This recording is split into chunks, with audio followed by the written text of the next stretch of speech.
No, no, no, no, no, no, no, no, no. Did that. I did that all wrong. I had it all planned and I didn't do it right. So let's do it right this time. Yes, yes, y'all. And you don't stop. It's the ref, y'all. Rock on.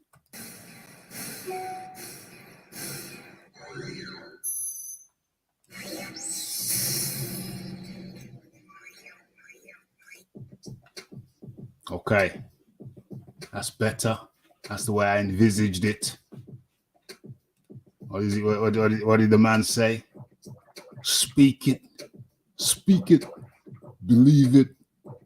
Receive it. Speak it, believe it, receive it. Speak it, believe it, receive it. Manifest it.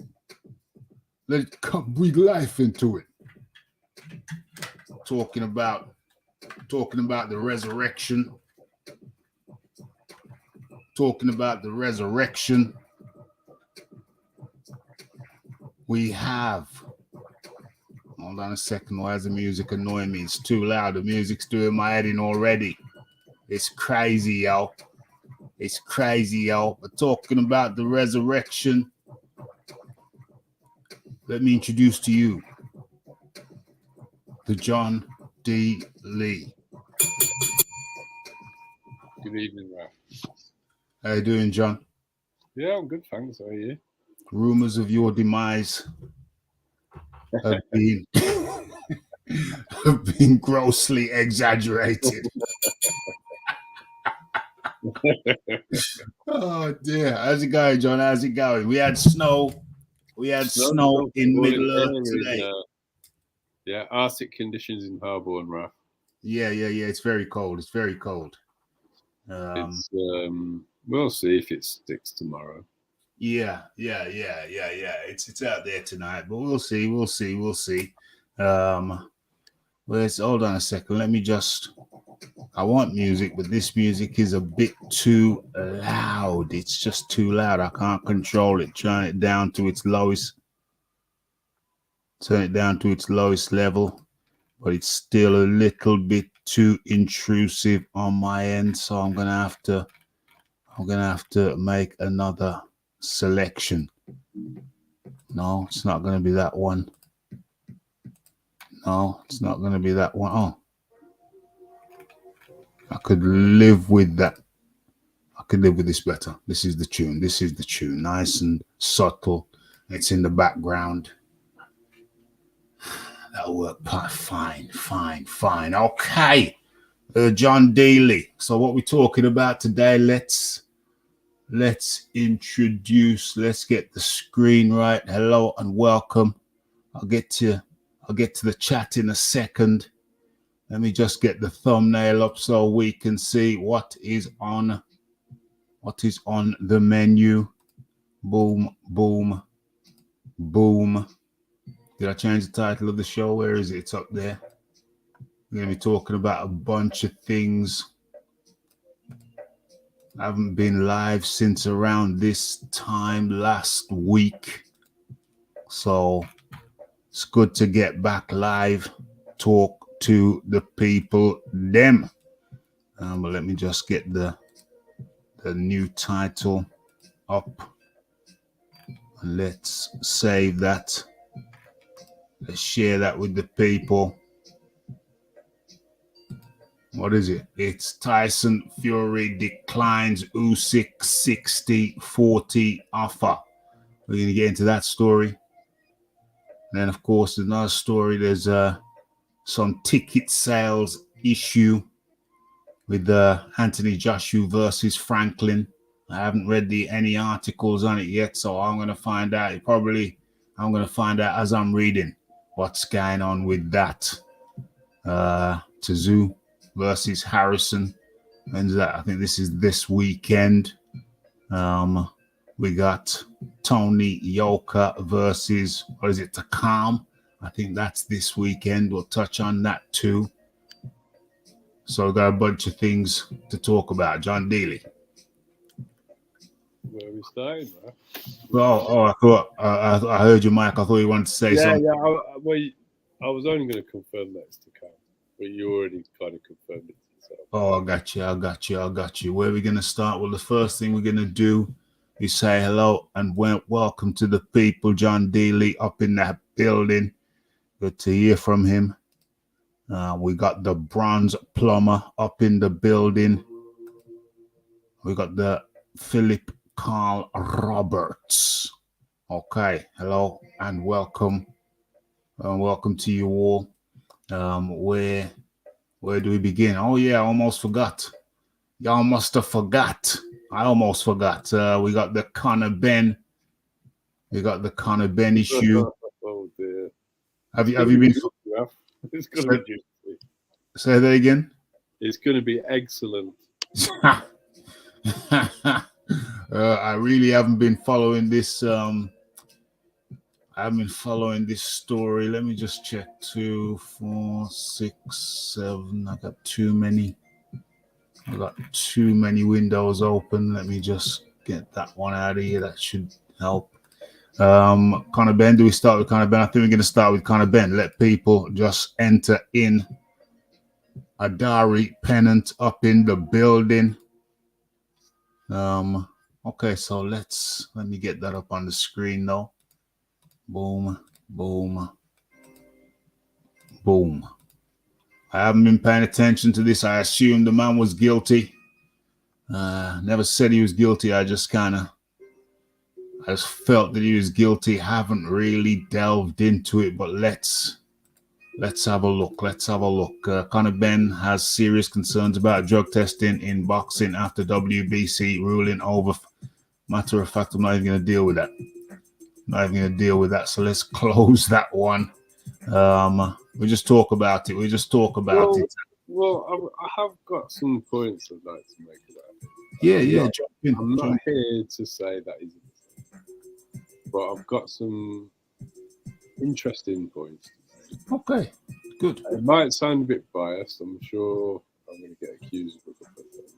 Yeah, you're a bit muffled, John. A bit muffled. I'm a muffled. Yeah, you sound clearer there. Okay, all right.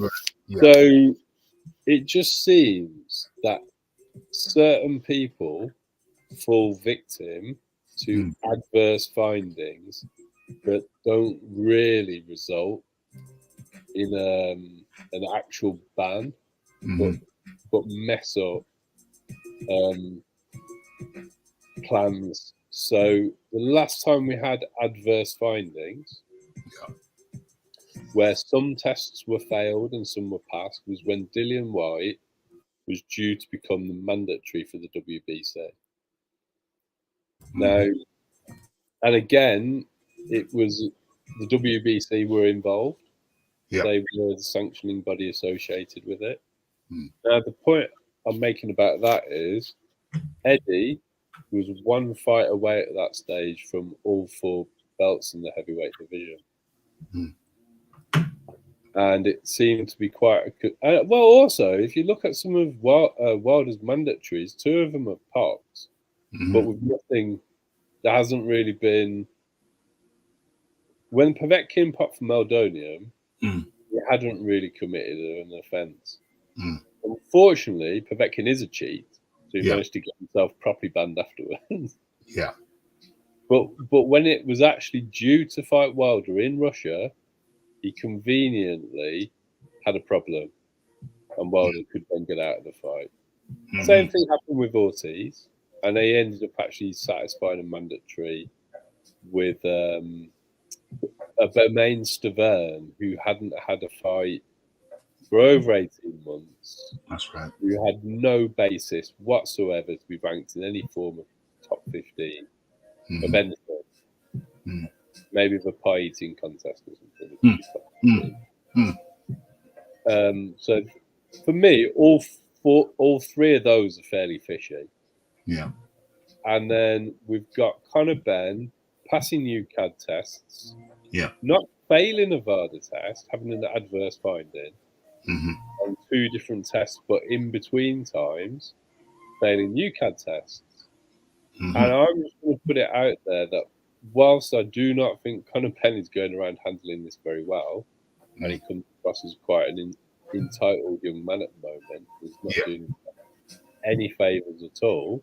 I do think there is real possibility that there's corruption within the drug testing, because of all of the ones that I've mentioned, they benefited certain fighters and Yeah. certain promoters without the fighter who actually had a problem with the testing receiving any ban or actually having a sanction, because it was all a bit just there was a bit of a problem with the test, but it didn't come to anything. Nobody got banned. You know, it's more kind of just like funny business that could suit people. Didn't Ortiz get banned? No, he didn't. He has been banned for nandrolone, but he didn't actually get a ban for the blood pressure meds. He just got stripped of his mandatory status. That's right. That's right. That's interesting. Maybe they ruled the blood pressure drugs as not. Well, it's not even that you can't have the blood pressure meds. You had He to failed to declare it. Yeah. Yeah. So, and again, that was a bit of paperwork, which they came back and said, this is a problem with your paperwork. No, it's just the timing of it. He was there to be Wilder's mandatory. Yeah. And it was the second mandatory in a row that had a problem with their drug testing. And then Wilder could do whatever he wanted to do around a mandatory. And so, to me, there was a clear-cut benefit to Wilder. And when you look at how the WBC treated Wilder, it was very favourable to Wilder throughout his entire time as WBC champion. Oh, he had, isn't the only mandatory you actually have the main Stavern in his entire, 10 defences? 10 fight defences, yeah, probably 11, but 10 defences. Oh no! So Tyson Fury was retrospectively made a mandatory defence after they had the fight, and that was the first one, wasn't it? Yeah. So, like, I just Dillian White was the mandatory. Then he popped for something. Exactly. Yeah, exactly. And then he was stripped of his mandatory position, and that was given to Tyson Fury. 3 mandatories, and also it could have put Eddie Hearn in touching distance of having all the heavyweight belts. I mean, Dillian White could have conspiracy theories.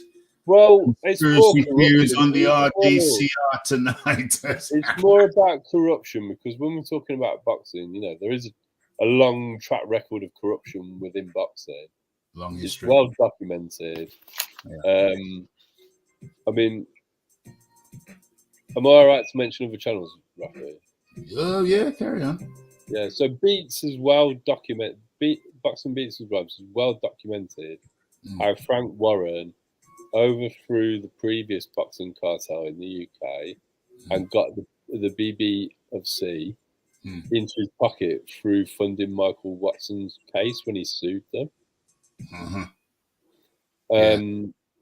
And how not only did that make Frank the premier promoter, but he does own the BBFC. Now, this is what's so strange about this whole situation for me is... What do you mean he owns the BBOC?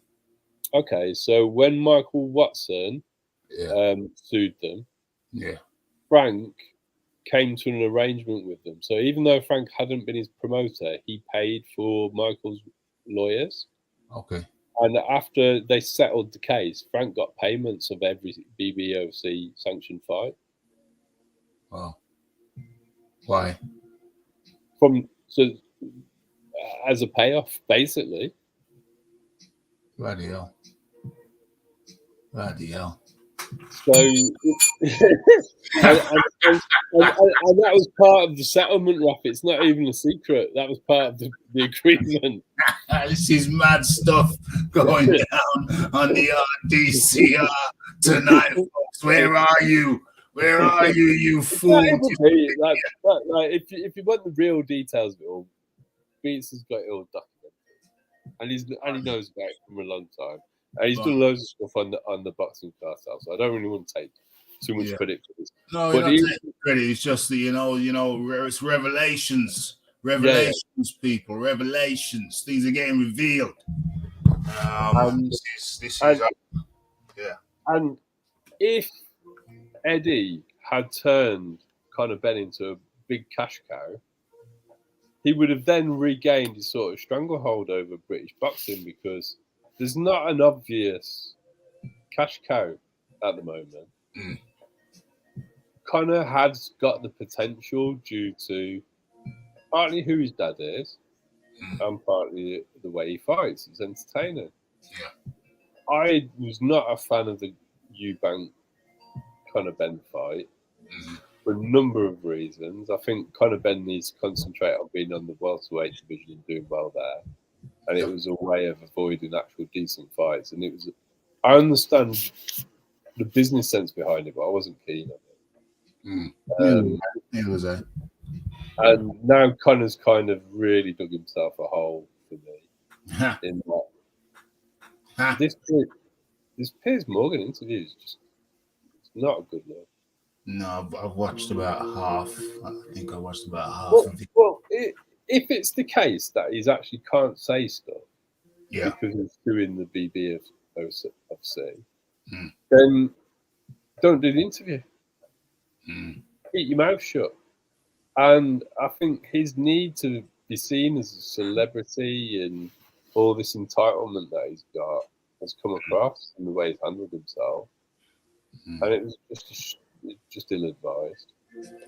Well, I think the obvious point is, even though I haven't been following too much because I'm just kind of tired of these scenario situations.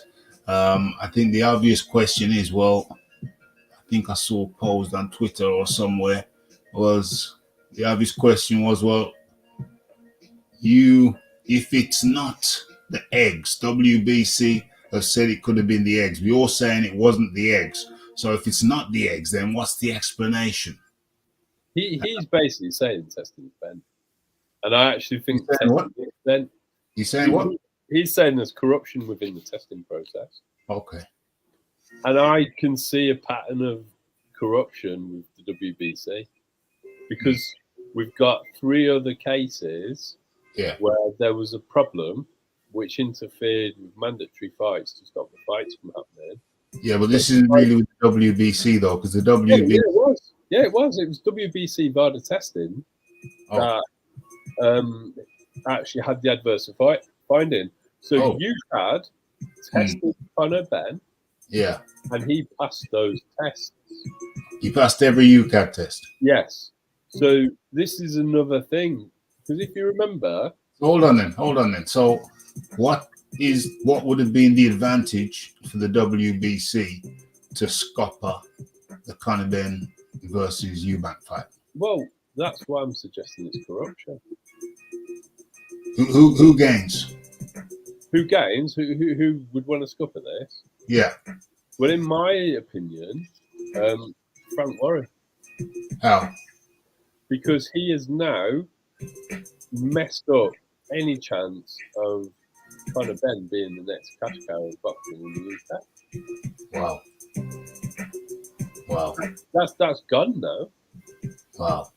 And also, it's the BB of C that are really making this messed up for Conor, because WBC have come out and said, no, we've decided, our panel of experts have decided that this adverse finding, not failed drug test, adverse finding, could have been caused by a large consumption of eggs. Now, if Conor was guilty, why wouldn't he just say, yeah, that's right? Yeah. And then just walk away from it all? Yeah. And if the WBC, whose drug testing body they use is VADA, if they're satisfied with this outcome, why is the BB of C continuing to push Conor about it, seeing as he passed their UCAD test? Wow, this is some Mancurian. What was that film called? Mancurian candidate stuff. This is chess. This ain't checkers. This is moving. This is thinking several moves ahead. So what I'm proposing What Yeah. I'm proposing is the WBC are willing to take payments to tamper with tests to people who are prepared to pay. Oh, Now, in Lord. this case, I think Frank Warren is the person passing over the envelope. But in previous cases, I think it's been the PBC to protect Wilder from the perceived dangerous mandatories. I mean, if Wilder had gone to Russia to fight Povetkin, that is not an easy fight for anybody. Don't Well, care who you Wilder got dropped by a Russian cop, didn't he? are. Well, we've all seen that. I've put that out on Twitter, and I can put it in the chat. He got dropped by a Russian cop of all people. Bloody hell, Wilder. Yeah, Romanov. And that's with big gloves, head guards on, and a vest. Jeez. He got dropped twice by that guy. Yeah, he did. Yeah. Yeah. I mean, I So, just like to say, in response to some of John Dealey's points, I'd just like to say the views of the panelists in no way reflects the views of the RDCR. It may or it may not. well, and again, I That's can't just for legal. That's just for legal purposes, John. We're okay. No, that's fine. Because, I mean, ultimately, this is just an opinion. Yeah. However, when we look at who Frank Warren is and his background, I'm this getting is chills. Lenny McLean's cousin. I'm getting chills. Lenny McLean's cousin, who started off as an unlicensed. I mean, he really is bricktop. It's not even a joke. This is Scary Shizzle, folks. This is Scary Shizzle. Rap started off. The Rafi started off as a kid watching black and white films from America about boxing and the seedy underworld of boxing. That's why the Rafi never really trusted no trainers. You can watch never trusted no trainers. I think it was from watching those films as a youngster. They just unknowingly seeped into my consciousness, and I never trusted no trainer. I think it's because of them black and white films from America of the seedy underworld of boxing. Never trust a man who has a pig farm, Rafi. Oh, Lord. Oh, Lord. A millionaire who wanted to sponsor me had a pig farm, people. It's not even a joke, though. He legitimately. Yeah, this is scary stuff. This is scary stuff because you're saying that the corruption which boxing was known for in past decades, you're saying that it's still pretty seedy. Well, yeah, and there's a new convenient way to scupper unwanted opponents, isn't there? Good Lord. Because the other thing with all of this is Manchurian candidate stuff, folks. Here's another double standard. The Boxing Board of Control did nothing. The British Boxing Board of Control did nothing to Dillian Whyte when he had his adverse finding. He didn't lose his license. Mm-hmm. The second time around, because the first time around they banned him for 2 years. Yeah, but that 2-year ban was a failed drug test for something on the substance. Whether it was in that pre-workout or not, I can believe that it was. I can believe that's documented. Whatever. I'm not going to get into that. That was well separated from the adverse finding. My point about the adverse finding is he didn't actually fail a test. An adverse finding is not a fail, and that's why no action was taken. They just used it as an excuse to remove his mandatory status pending the investigation. Yeah. So, and then they put the mandatory back. Effectively, they aged Dillian out because he's never been the same since. Oh, they edged him out. We got the Iron Kong up in the building, though. We got the Iron Kong, our man in the Caribbean. You got to welcome him in. John Dealey is revealing some Manchurian candidate stuff. I feel like I'm in the middle of a film. Feels like the trickery skullduggery in boxing at its highest level, according to John Daly. It's in effect. The Iron Crown. Yeah, pleasant good evening, Rafi. Pleasant good evening to the great John Dealey.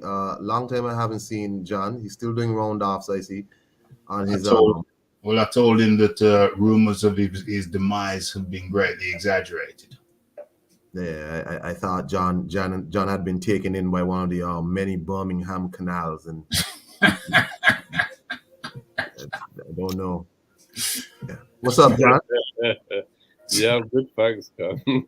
Good stuff. Yeah, so the last stream I did, live stream I did on my own channel, Yeah, was about this topic about Conor Ben.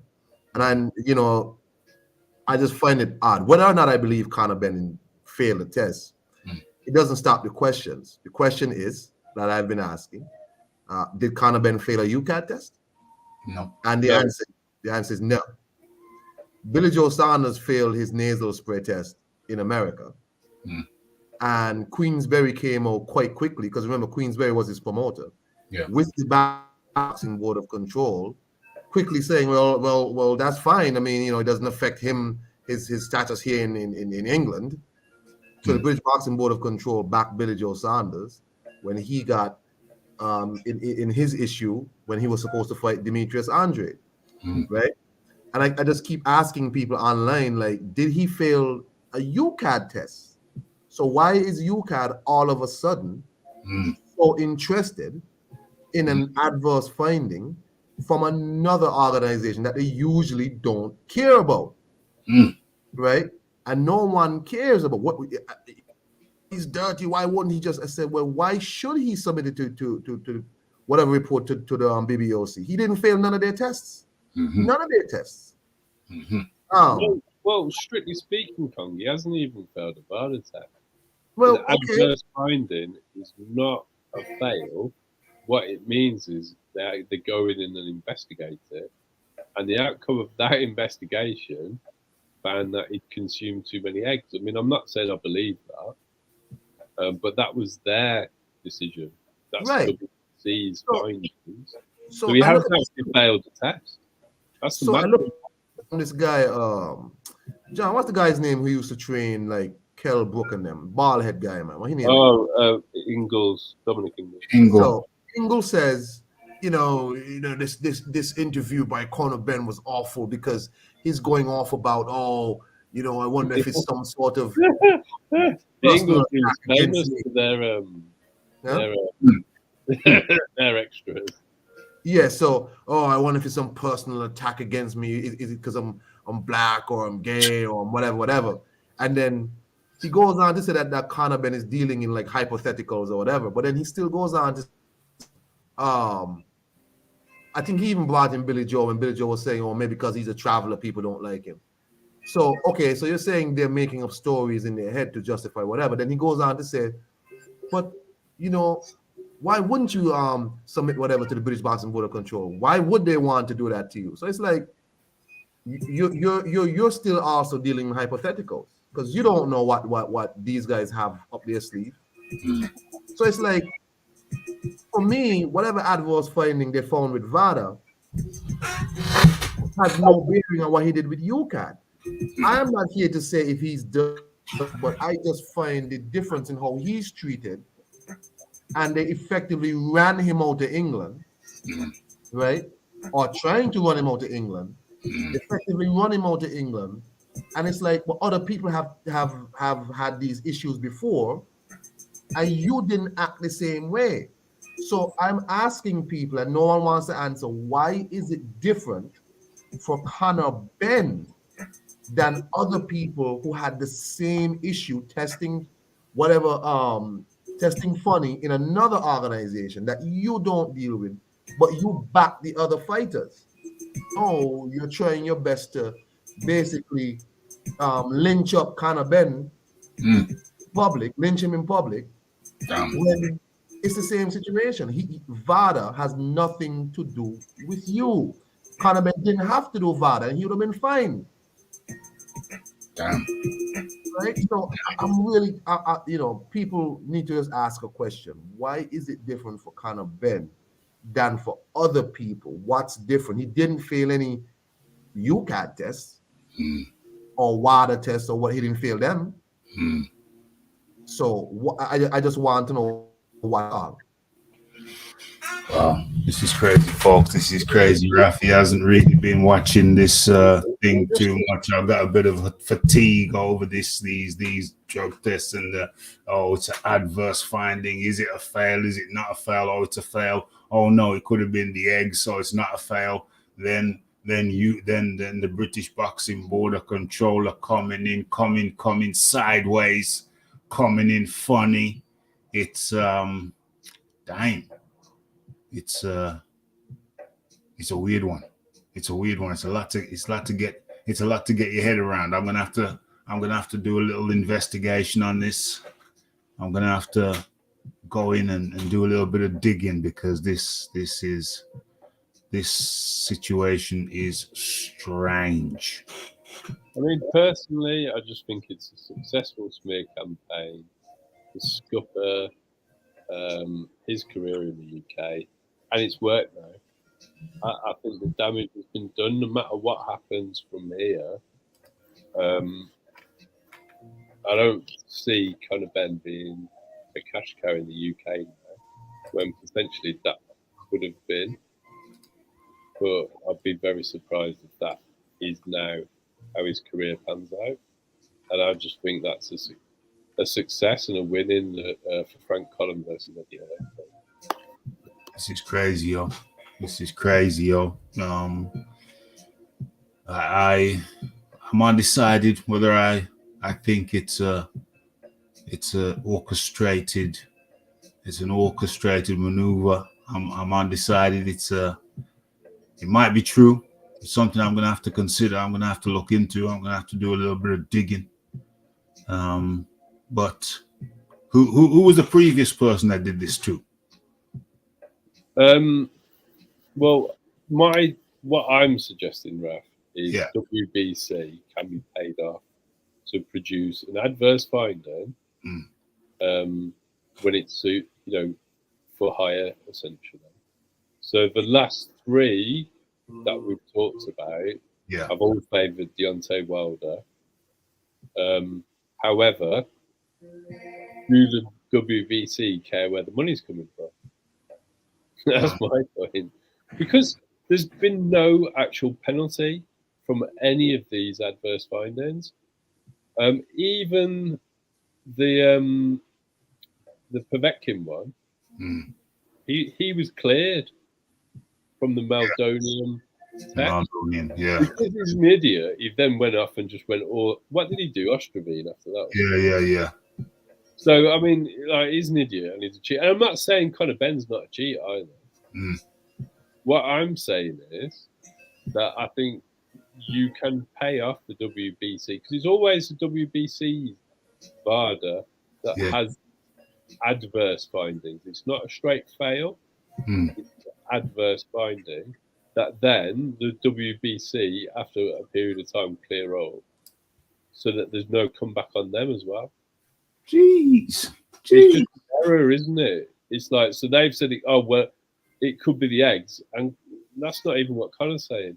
For Dillian, the British Boxing Board of Control, they won't give Conor his license until he does what? Well, they're saying he's got to go before them and prove that he didn't take a drug that their own test findings didn't find. They tested, Wow. But John, let me ask you a question. But wasn't Conor on the UCAD testing also? Yeah. So he's UCAD tests. So by him not failing, doesn't that already prove by BBOC standards that he's clean? So this is why I think Conor's been really stupid to go in on Piers Morgan, because I think that's actually the nail in his coffin as far as the British public is concerned. He should have just kept his mouth shut because they are suing the Boxing Board of Control. Yeah. So he should have just carried on suing them. Part of the reason that I think the testing's so fishy, and this is something else that happened with Dillian, he's passing UCAD tests but failing VADA tests at the same time. So part of Dillian's defence was that the failed VADA tests, Usyk had tests either side of it. Yes. Remember that when we were talking Yeah, I about remember that. I remember that. So this is why I'm saying it's VADA testing that's corrupt. And then what they do, rather than doing out and out fail, they disrupt fights from happening by saying there's an adverse finding. Then after the investigation, they clear the fighter, but it stops the fight from happening. And they've stripped 3 mandatories from people on the back of this. Yes. Yes. Yes. This is fishy stuff. This is fishy stuff. I'm not sure about the Tash either. That's a definite. This whole thing is a disaster. Because he could have just kept his mouth shut and won the court case. He could have got a public apology off him, but you know, he's not. He's just made himself look entitled, a spoiled brat, and if he's genuinely suing them, he probably can't answer the questions that Piers Morgan put into him because it's part of the court case. I've only watched half of it. I'll watch the other half after the show. Yeah, it's a tricky one, folks. It's a complex web, or is it really that complex? It could be simple. You can break it down to Conor Benn not failing any UCAD tests. I'm not gonna lie to you, Rafi. I agree with John. Piers Morgan, I was like, what an idiot. You go on Piers Morgan, you have this 1980s porn stash, and you look ridiculous. Like, why are you on Piers Morgan? Piers Morgan is a guy who is known to be just an absolute idiot. He's awful. Piers Morgan is where crybabies go. Like, bro, just stay hush, do your work, and that's it. That's it. Piers Morgan, like, this is, I don't know who is advising, because it doesn't seem like, because Eddie Hearn, when he does interviews, makes it a point to say he's not making Conor's decisions. He's doing, this is all him. He makes it to say that. And I've noticed that. Where Conor seems to be doing what he wants. Yeah, sorry. No, sorry to interrupt you, Con. I think the reason he's gone on there is because he's a spoiled brat, basically. Yeah. Like, Eddie made it a point to always say he has had no input on any of these things. These are Conor's decisions. And I could tell, because there's no way I would allow this man to go on Piers Morgan with a haircut like that and a mustache like that, talking some nonsense. Bro, shut your mouth and do your work. That's it, please. Because I watched the interview and that did him no favors. That was like, I'm not sure what the point of it was. You're appealing to people's emotions. Ain't nobody trying to hear that, but they already don't like you. They didn't like you before. Now they don't really. Now you're on Piers Morgan, a man. To be branded the cheat in the court of public opinion, what has that done to you? It's hurt me. Yeah, it's been it's hurt me. This has.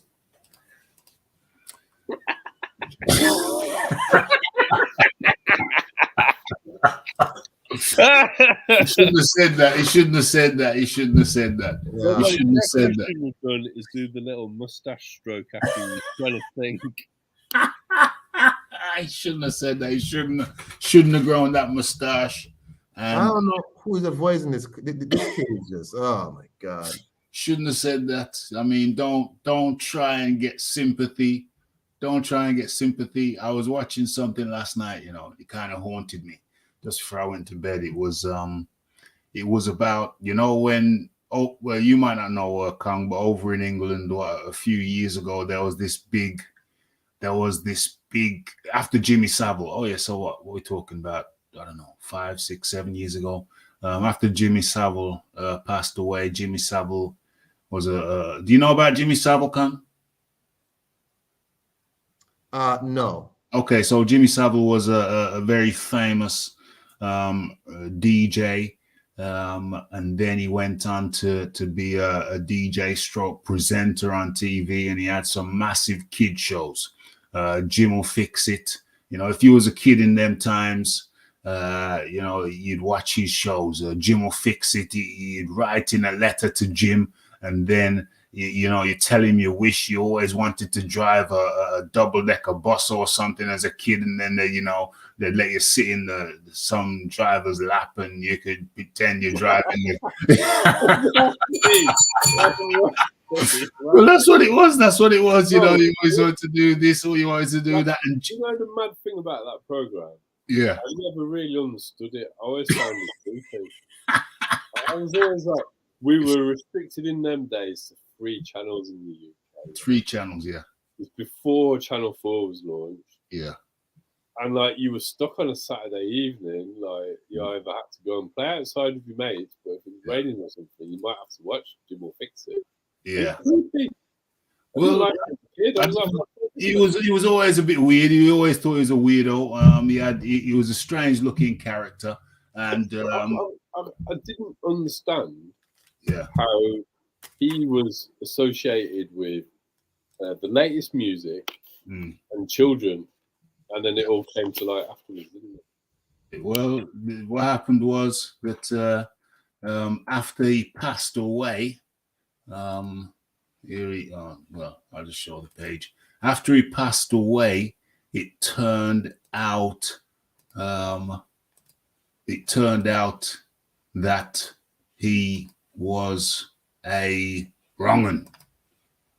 He interfered with kids, and he had done it on an industrial scale. So he's known to be one of the biggest abusers on record. He might actually be the biggest. Yeah. We're talking about hundreds. We're talking about hundreds over a 40, 50 year period. More than that, Raf. Like, it might be more than hundreds. Some of the things, like he had his own private caravan at Broadmoor Hospital. Yeah. And people were sent into him by the staff to be interfered with. And there was a children's home on the Isle of Wight where they had a special room for interfering with kids. I beg your pardon? Regularly frequented. Well, he was invited to the palace, so he was friends with royalty. He was asked to give Charles and Diana marital advice. He was huge in charity. He would raise very large sums for charity, and due to his charitable works and what have you, he was given the keys to one of the country's biggest mental hospitals. So he had the keys. He could go anywhere in the hospital, and he had a caravan on the grounds. So he would take his pick of, you know, the whatever he wanted, namely, primarily, girls under non-specific, right? Yeah. He didn't really care. Well, yeah, generally girls under 14, 15, under those ages, and very and young, you know.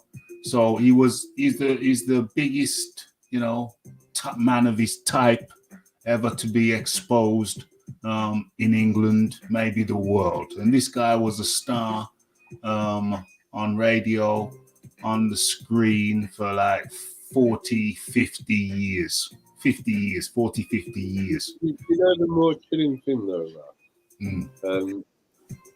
When they were doing the investigations, there was somebody else at the BBC higher up who all the kids we went to see on his program got interfered with by first, and a bit muffled. There was somebody else at the BBC while all this was going on, who the kids were taken to be interfered with before they went, often before they went on his show. And this person's never been named. Mm-hmm. And the BBC have just kind of run away from any form of investigation within their organisation Yeah. around this, and they've never been held to account about it, because the only way this clearly extremely strange man was able to do this was because the higher ups in the BBC took this hospital porter who'd had an offence, who actually been charged for attacking a female patient, and allowed him to have this prominent position with no background, no experience, nothing. And clearly it was because he was connected to them through their actual ring of deviants. Yes. That is the case. That is the case. But I'm trying to get back to the reason I mentioned. Was it Connor's moustache? Connor's moustache. I'm trying to trace back now because that was a tangent.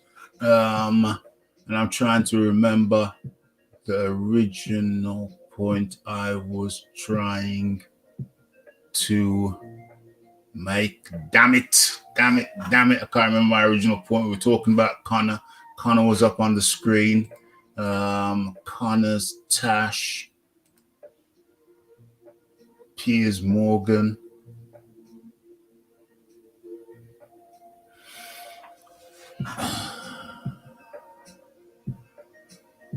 Damn it. Jimmy Savile. Where the hell did he come into it? What's the point that I was trying to make? Connor Ben, Piers Morgan, UBC, Frank Warren, corruption. Anyway, so Jimmy Savile, he was protected. He went under the radar for 50 years, 60 years until he died. He was an old man, so yeah, probably all 60 years. Okay. I'll disconnect with Conor Ben. I really can't remember the link. Bloody nasty man. That's a bloody nasty man. Well, he's the top. There hasn't been one nastier as far as the stats are concerned. There hasn't been one nastier, and it was an industrial scale. How does that tie in with Piers Morgan into Conor Ben? I just don't know. Morgan must be the link, ref. I just don't know. Probably Piers. I just don't know. Jim fixed it for Ben. Oh yeah, I was talking about Jim will fix it. I mentioned Jim will fix it. I asked you if you knew who Jimmy Savile was. Institutions, TV shows, 3 channels, massive TV show. Nah, not even try to make the link because I've lost the link. But anyway, suffice to say that Conor Ben is in a bit of a pickle. Public opinion, perception over reality. I was watching a TV show last night. We trace him back. That's where it started. I was watching a TV show, kind of gave me nightmares because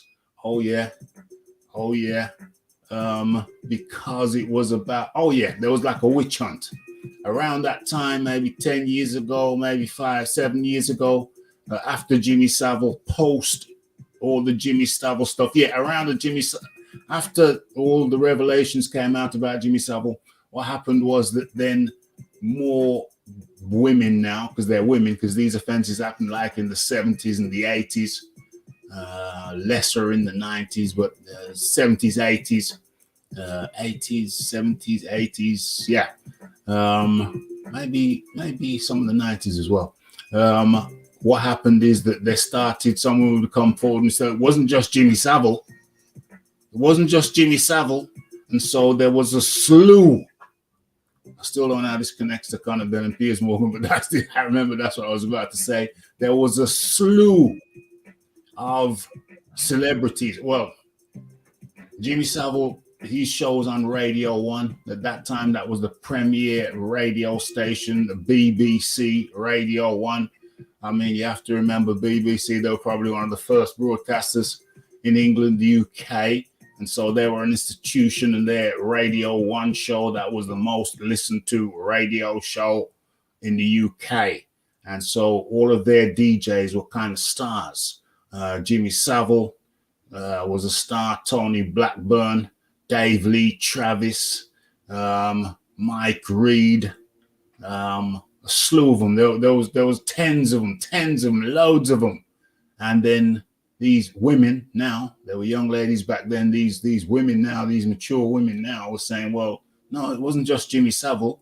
It was him, it was him, it was him, and it was him. And there was like tens of these Radio 1 celebrities primarily, and just celebrities in general.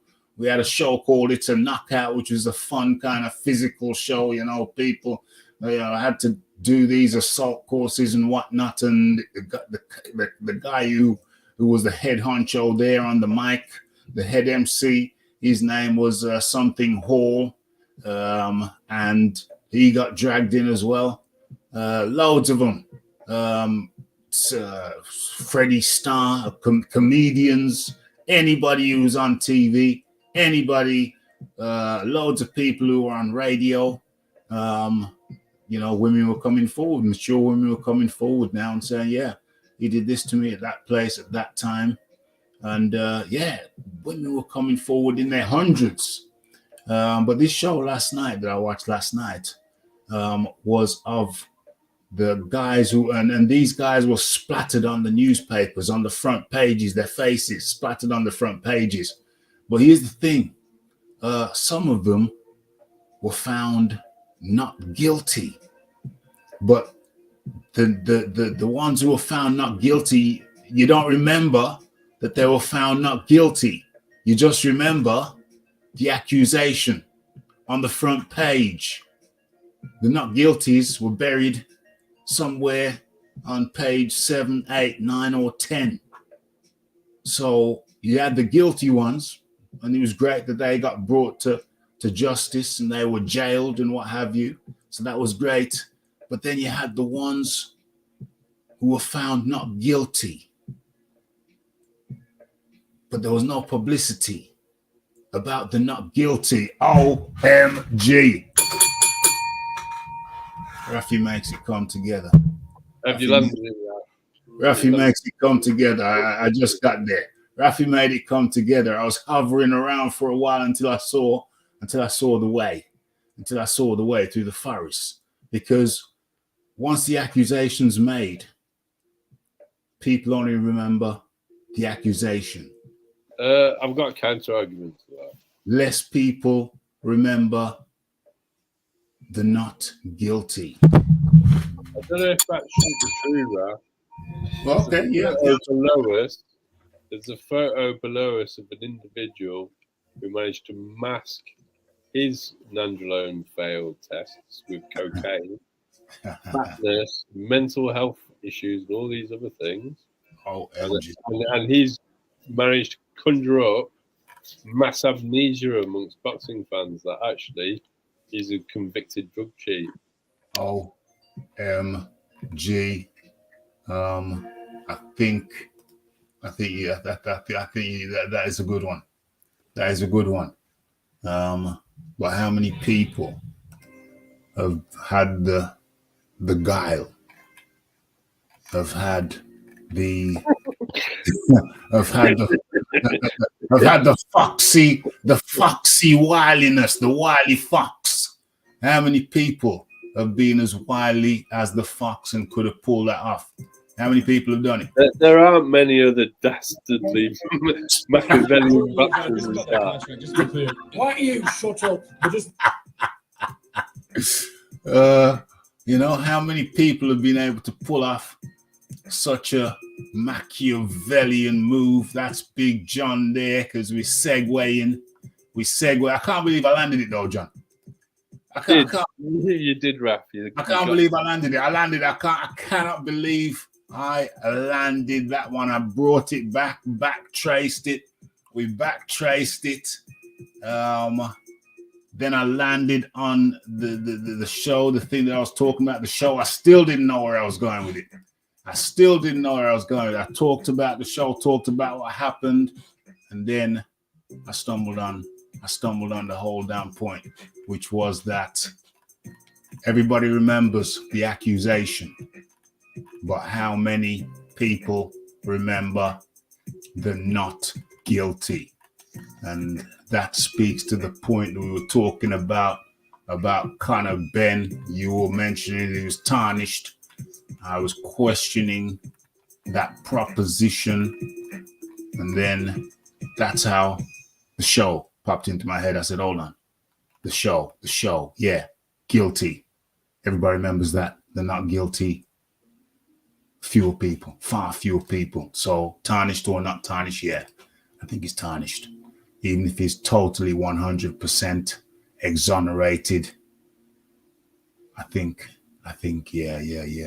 History tells us what happens to people who get accused and then get found not guilty. Don't matter. Almost doesn't matter.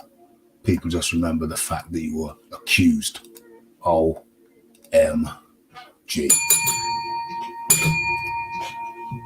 OMG.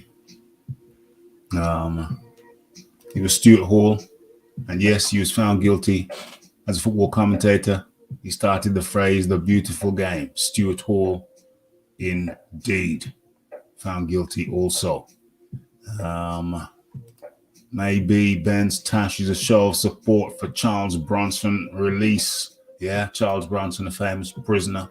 But he called himself something. That's not his real name. It was Michael. I think his real name was Michael something. It was Michael something. Changed it to Charles Bronson. Then he changed it in 2014 to something Salvador. He's been in jail for something like 46 years. And he's up for parole. People saying, let him out. He served his time. He hasn't killed nobody. He's like a bank robber, a post office robber. But he went nuts in jail, taking people hostages, taking prison guard hostages and whatnot. Seemed like he was enjoying it for a while in there, but now he wants to be free. People in England generally support his attempt to be released on parole, by parole. But landed that one. And this is the latest in the Alexander Usyk versus Tyson Fury saga. And it's just been revealed that Alexander Usyk offered Tyson Fury a purse split deal. But Fury turned it down. Thanks to Usyk's promoter.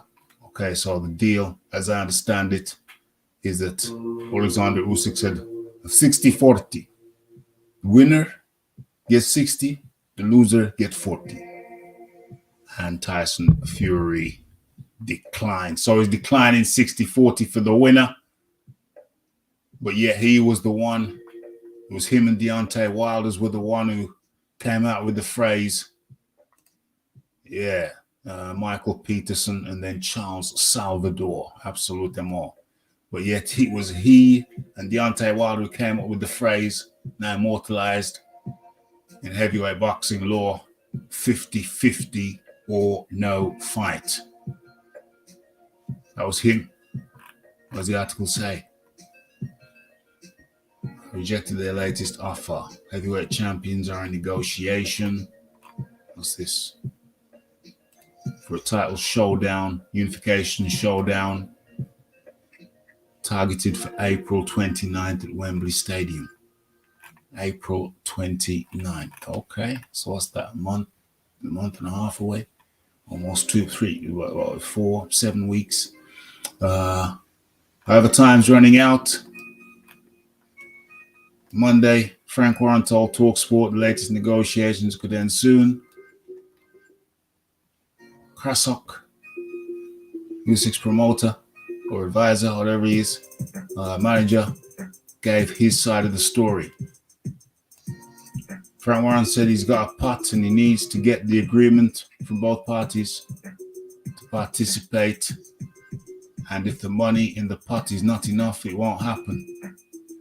I completely agree with it.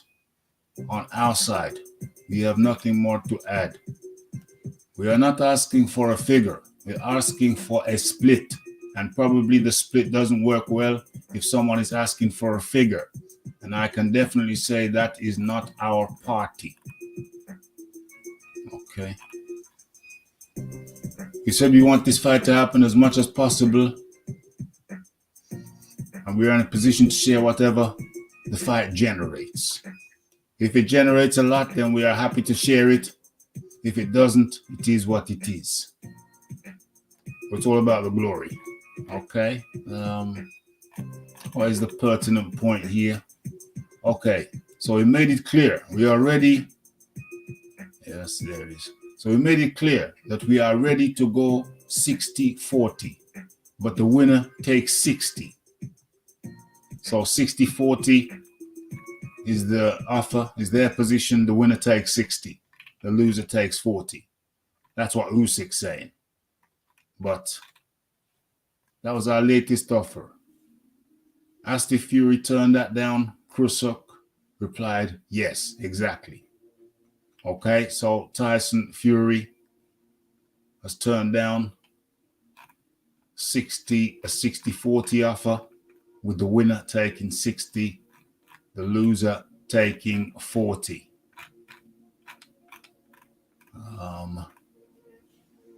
What do I feel about this? Well, I think it's rich coming from the guys, Tim and Wilder, coming from one of the guys who coined the phrase 50-50 or no fight. Now coming around when the boot's on the other foot now, and he doesn't want to do the 50-50. He wants 60-40. Joshua was offering him 60-40. They said 50-50 or no fight. And now the boot's on the other foot. It's 60-40. Hypocrisy at its best. Let's go to the Iron Com. The Iron Com. I mean, when is Tyson Fury not on some kind of nonsense, right? I mean, that's just how the guy is. But I think John said it best. Like Tyson Fury has managed to just pretty much sprinkle whatever dust over the British public, and they've started creating narratives on behalf of Tyson Fury. The man has backtracked and contradicted himself every step of the way, but somehow, for some of these fans, he can't do no wrong. This is a man who, again, turned down Anthony Joshua's 65. When Anthony Joshua said, okay, I'll take your 60-40, ducked and fought Derek Chisora, and all this other nonsense. People forget that the reason why Tyson Fury didn't fight Usyk the first time, when Joshua had lost the first fight, was that apparently they said Tyson Fury did not want to fight Usyk straight away. Joshua takes an interim fight, and then he fights the winner right after. Tyson Fury wanted a fight in between that fight, and then he's supposed to fight Usyk.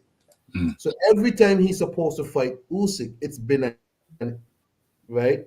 This is when Usyk beat Joshua the first time, and people were jumping on Anthony Joshua saying, "Oh, you're a coward. You shouldn't take no step aside," and all this other nonsense. In my opinion, just like with Deontay Wilder, he should have taken step aside, did some work, and come back and fought the winner, straight undisputed shot. Yeah. Tyson Fury did not want to fight Usyk straight away while Joshua stepped aside. He wanted an interim fight still. So there's always this weird energy from Tyson to Usyk, and I'm not sure why. Because I have the video of Tyson saying, oh, why would I fight Usyk? He don't speak no English. Who is he? I'm like, speak English. What are you talking about? Who cares? Right? And it's always weird energy, and I'm not sure what the holdup is. I just don't know what the holdup is. I just don't know. I can explain it. He doesn't want to fight him, but what he wants is publicity. So when he called out Usyk after Usyk had beaten AJ had already activated the rematch clause. So I believe in that case, the only reason he called out Usyk at that point was because he thought he could make Anthony Joshua look bad by having Anthony Joshua refuse to step aside, so he could make himself look good and get some publicity.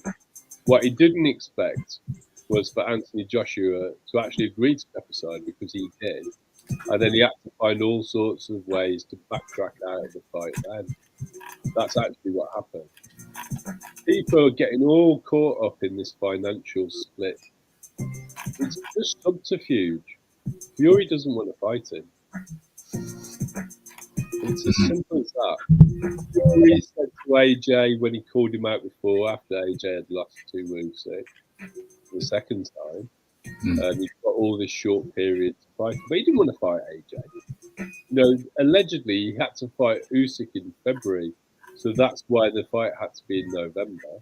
They didn't expect AJ to agree to it, which AJ actually did, and then they found another way to get out of that fight. And I'm not necessarily saying that Tyson Fury is scared of fighting either of them. I think he's doing it for publicity because he doesn't want to go in the gym. I don't think he wants to train. I don't think he wants to do anything. According to his own trainer, Tyson hasn't started camp yet. Usyk is actually paying sparring partners and has set up camp in preparation for this while they sort out the financials. They've got Tyson Fury just yanks people's chain all the time. He's going to fight, in my opinion, he'll fight Wilder for a fourth time in the summer. He's going to fight who? Wilder No again. way. Well, all that kissing and cuddling that happened in Saudi Arabia didn't happen for no reason. All the Americans were saying, "Oh, Wilder didn't keep the same energy." The reason Wilder didn't keep the same energy is because they're negotiating a fight. Look at the Derek Chisora fight. There were problems with that negotiation. Derek turned it down the first time. Did we hear about that in the press? Was there a big hoo-ha about it? Was Tyson Fury publicising the fact that Derek wasn't agreeing to the money? No. And the reason he wasn't publicising it was because he knew that's who he was fighting. So he was keeping that quiet, spending all his time calling out Anthony Joshua, giving deadlines, calling Anthony Joshua a coward, all of this stuff, in that, making all these stupid videos, only for him to have Joshua agree to everything he wanted, still find a way to not send the contract to him, and miraculously agree a fight with Derek without any hiccups. The reason we're not hearing him talk about Deontay Wilder is because they're probably negotiating now.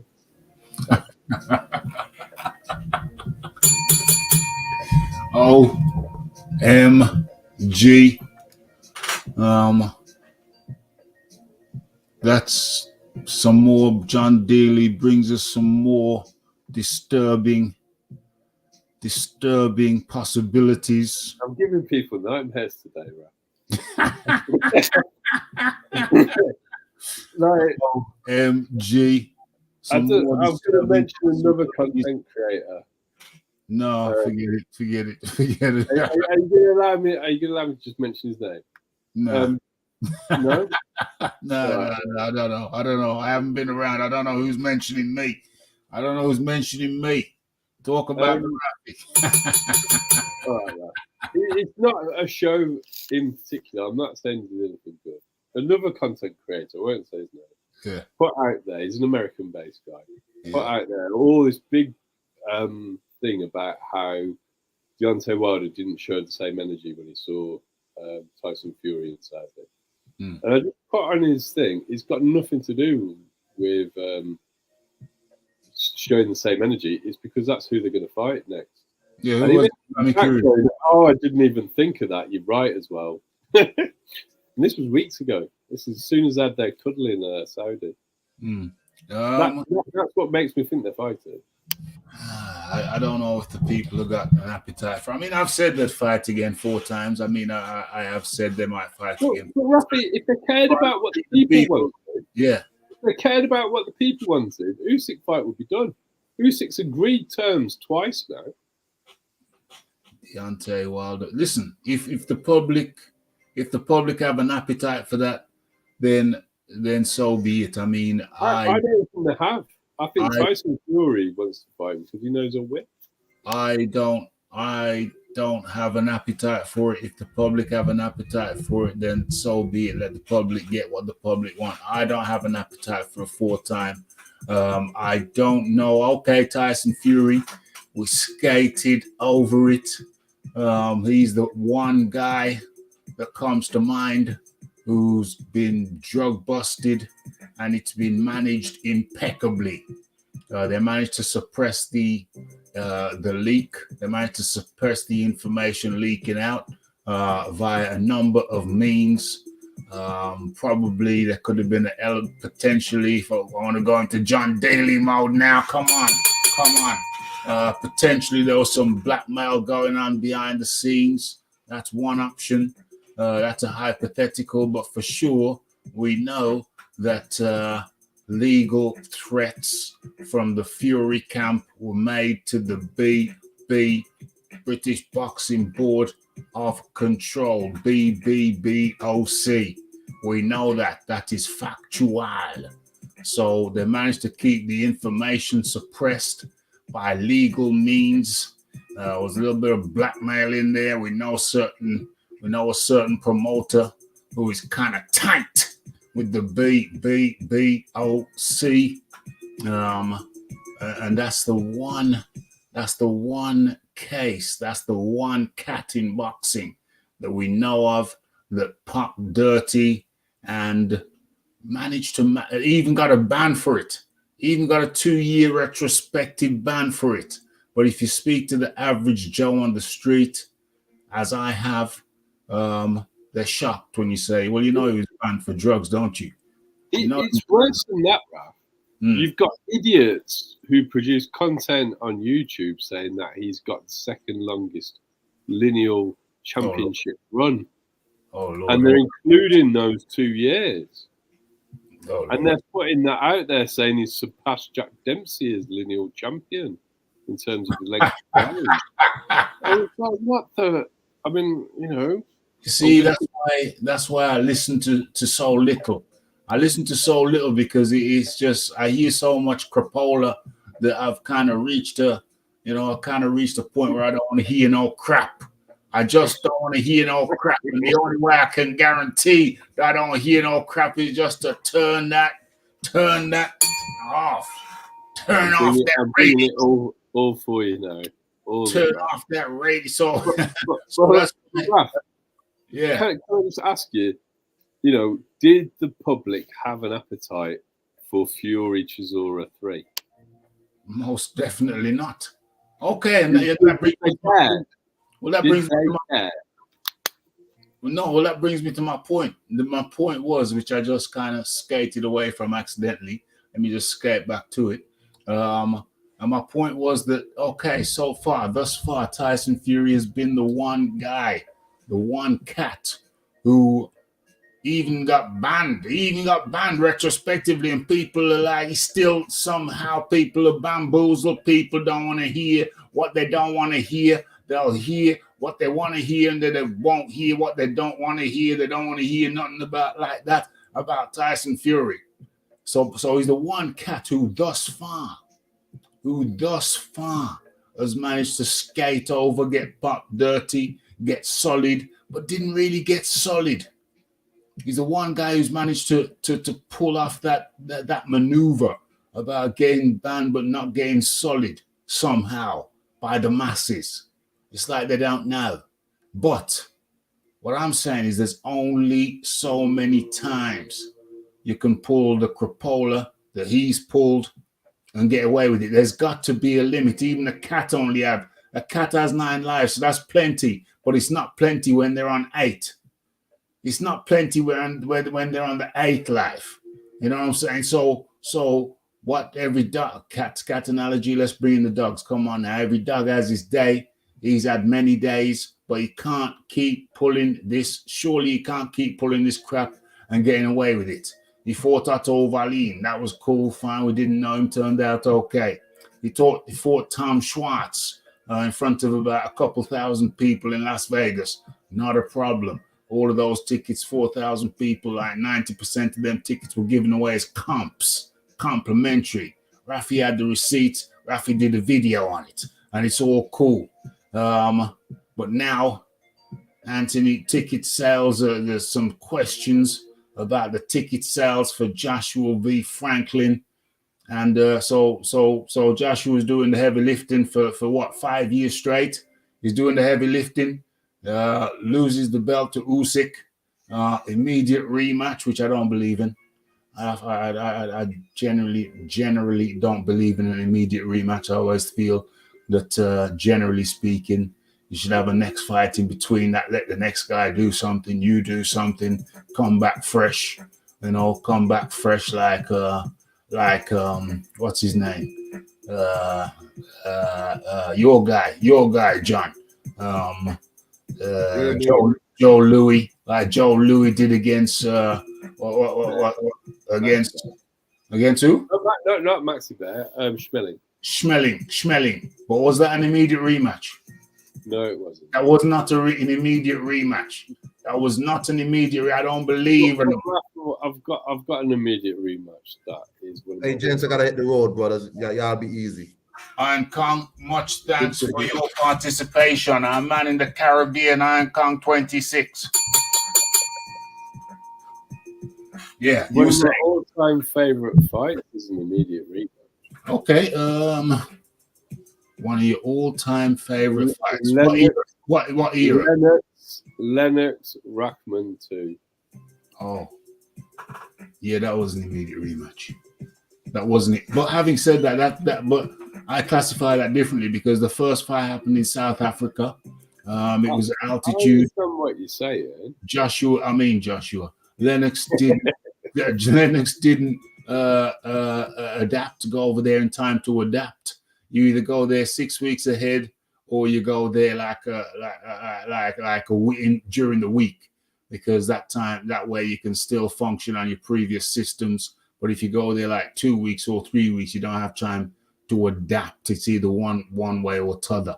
You know what I'm saying? You go well in advance, or you just land in the week. Best to go well in advance, like it's recommended 6 weeks. So to me, that was a different to a normal. That was an unusual situation. But yes, I do agree that was a hell of a rematch.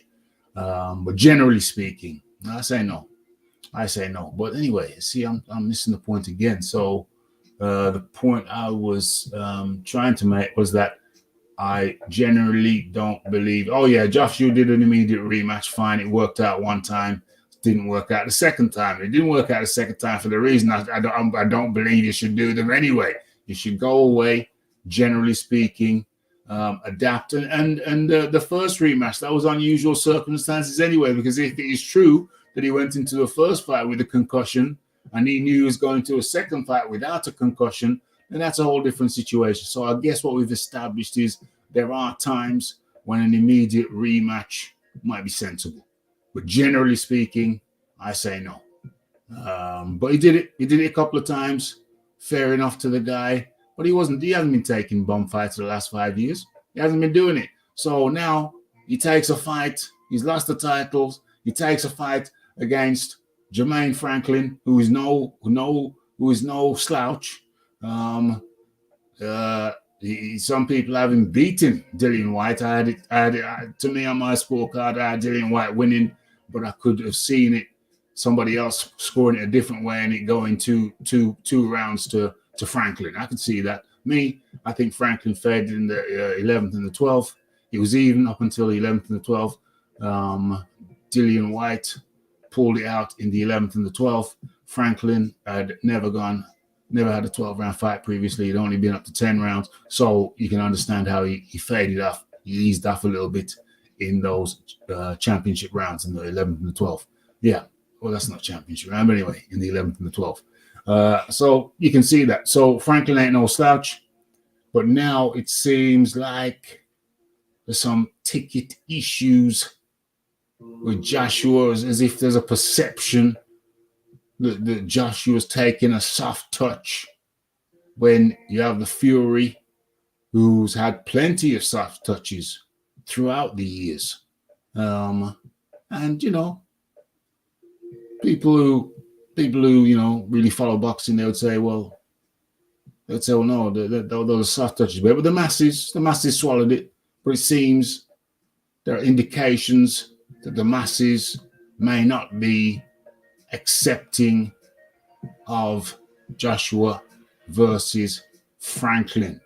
How bizarre, John Daly.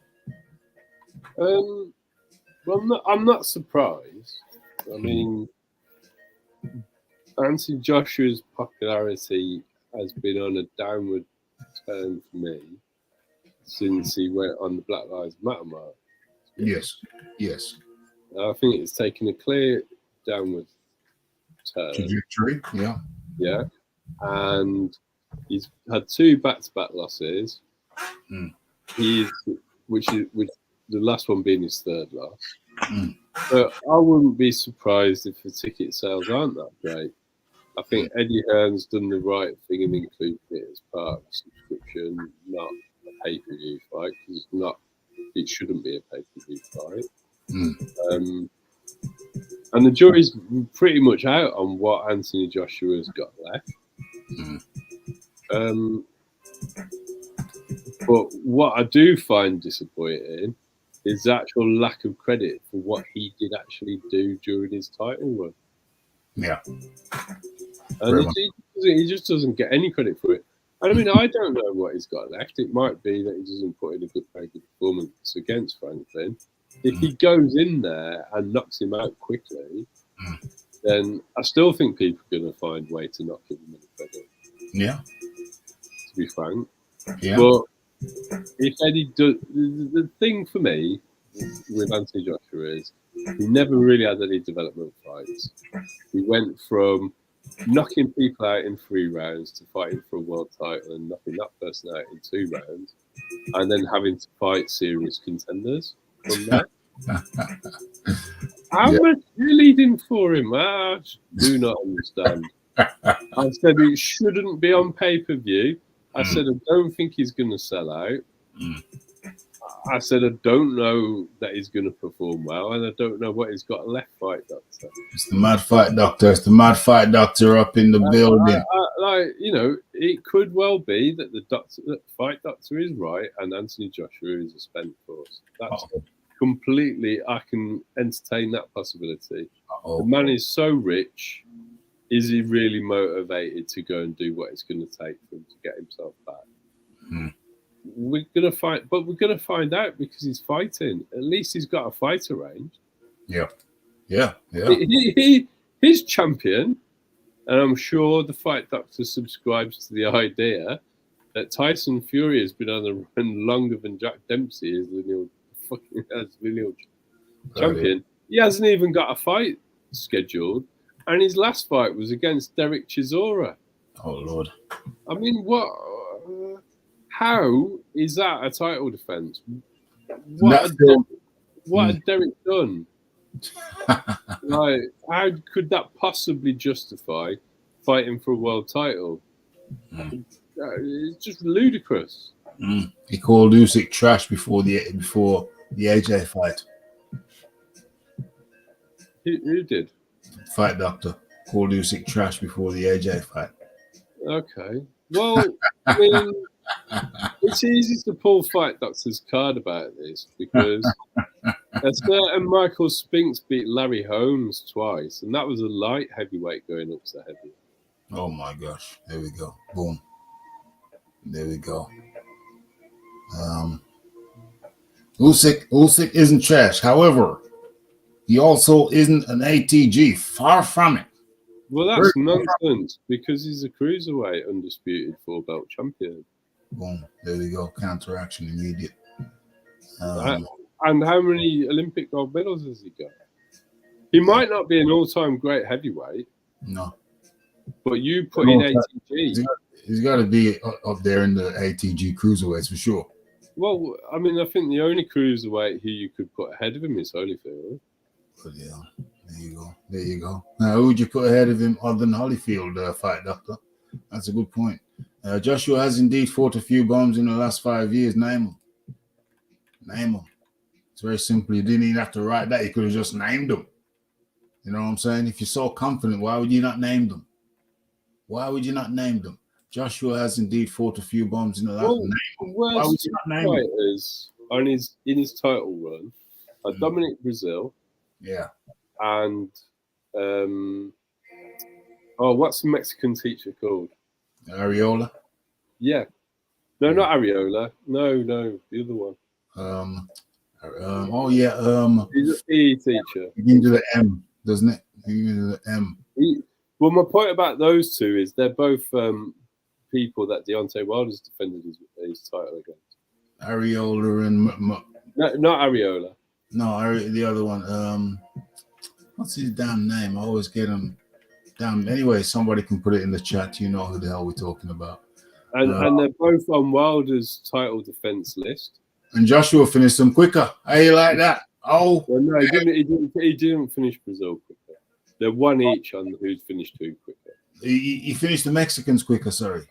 Yeah, Molina. That's the guy. Molina. So it's one each on that front. They've both got common opponents where the one's finished them quicker. No, because he finished both. Because Joshua finished both. Oh yeah. I see. Because he didn't fight. Areola, did he? He fought Molina. Yeah. No. So Joshua beat Molina in 2 rounds, and it took Wilder to about 9, I think, maybe 10. Yeah. And then Wilder knocked out Brazil in the first round. Yeah. It took Joshua to about 8. Yeah. That's right. So they're about 1 apiece on that. I mean, I don't think there's anything. But didn't Joshua fight Areola? Wilder has, but they're the worst 2. But I think Joshua fought him too. I think Joshua fought Areola too. Joshua's never fought Areola. Joshua did not fight Areola. No, never. Okay. Wilder defended the WBC title against a washed-up Chris Areola, but Joshua never stooped that low. And they're the worst 2 fighters on AJ's resume in his title run, at least. Yeah. And they're also the only 2 that Wilder has also defended his title against. So everybody else that Joshua defended his title against is a higher caliber than those 2. There you go. And they're not common opponents.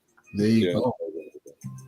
The only person that, in my opinion, is a better fighter than possibly anyone on Joshua's resume that Deontay Wilder has defended his title against, he's never beaten. Yeah, and he's never beaten him. Never beaten. Draw and 2 losses against him. Yeah, got knocked out 2 times.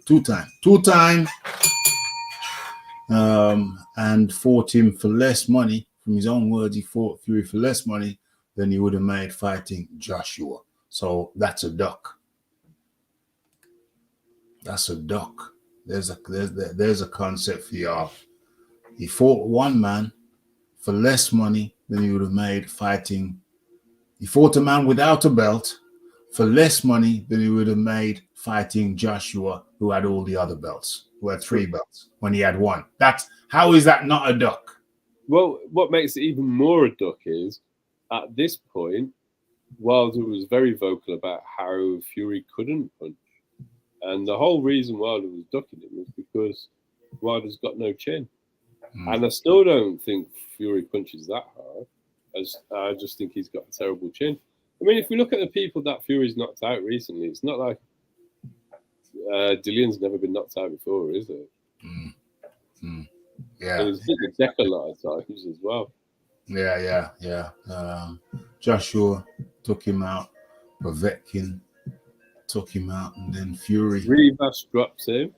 Oh yeah, Rivas dropped him as well. Parker drops him. Parker dropped him too.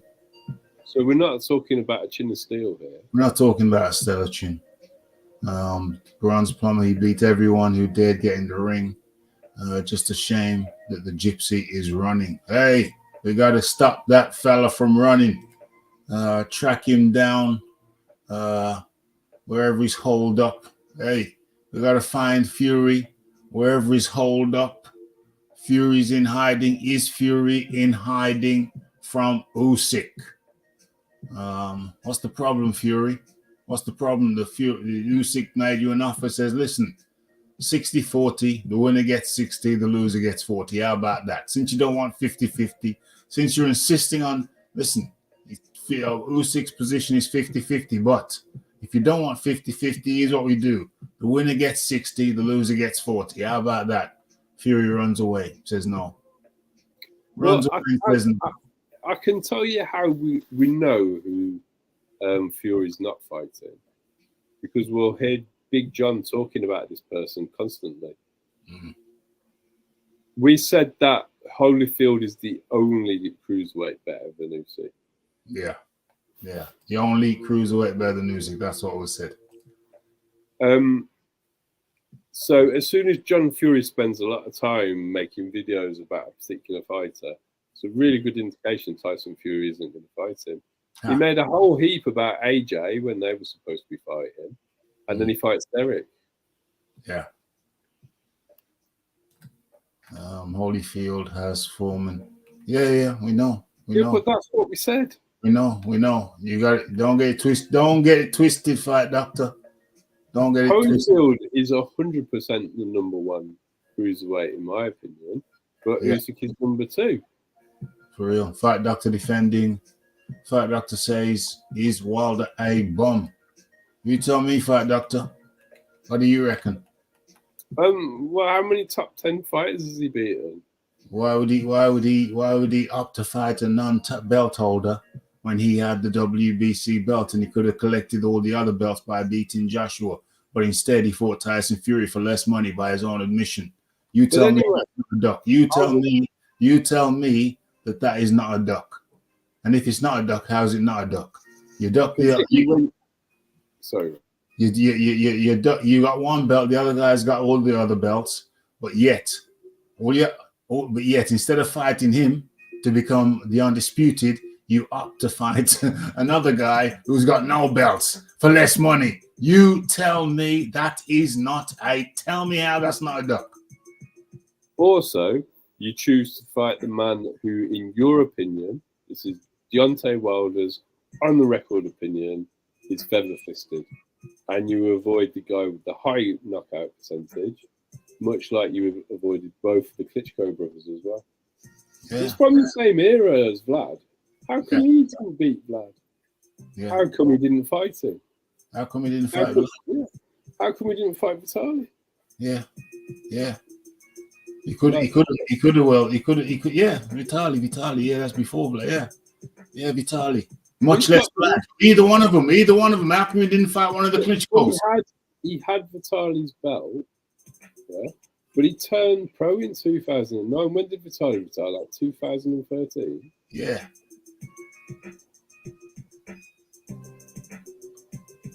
Does this mean Fury is now bigger than Joshua commercially?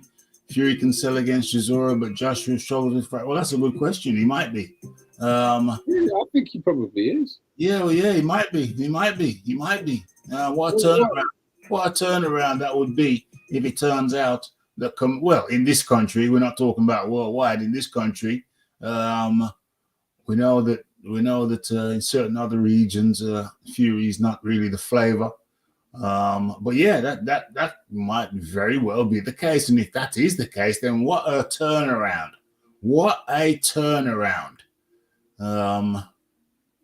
That would be interesting. But it will be especially interesting if he does fight Deontay Wilder in the UK and they try and put that on him. Well, I mean, that might sell. It might sell because if he can sell Wembley, if he can sell out Wembley with Derek Chisora, then yeah, I'm kind of backtracking now because I'm backtracking because I said that it wouldn't appeal to the public. But if Fury can sell out Wembley fighting Derek Chisora, then I'm pretty damn sure he can sell out Wembley fighting fighting what's his name, Wilder again, because really, you sure really, that's friendly? well, really, we're talking about it's the bingo crowd, isn't it? It's Sharon, it's Sharon and Tracy night, isn't it? It's Bill and Bob night, isn't it? It's just like ABBA, whatever you reunited. It's like some kind of cabaret thing. You know what I mean? So it's a comedian telling the same jokes year after year, but when he comes to your town, when he comes to Wigan, he sells out Wigan Casino. You know what I mean? So it's like a cabaret thing now. He gets a cabaret crowd in. He gets the Kevin and Tracy's in. So yeah, it's cabaret night. Same comedian going around the country, telling the same jokes year after year. But year after year, people turn up to see him. Tell the same joke he told before.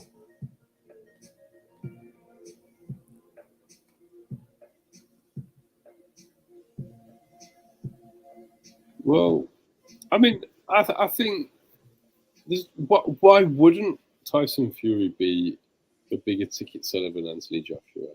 Well, he wasn't before. No, but Anthony Joshua has lost all his titles and he's coming off 2 defeats, Rafa. And he hasn't won in 2 years.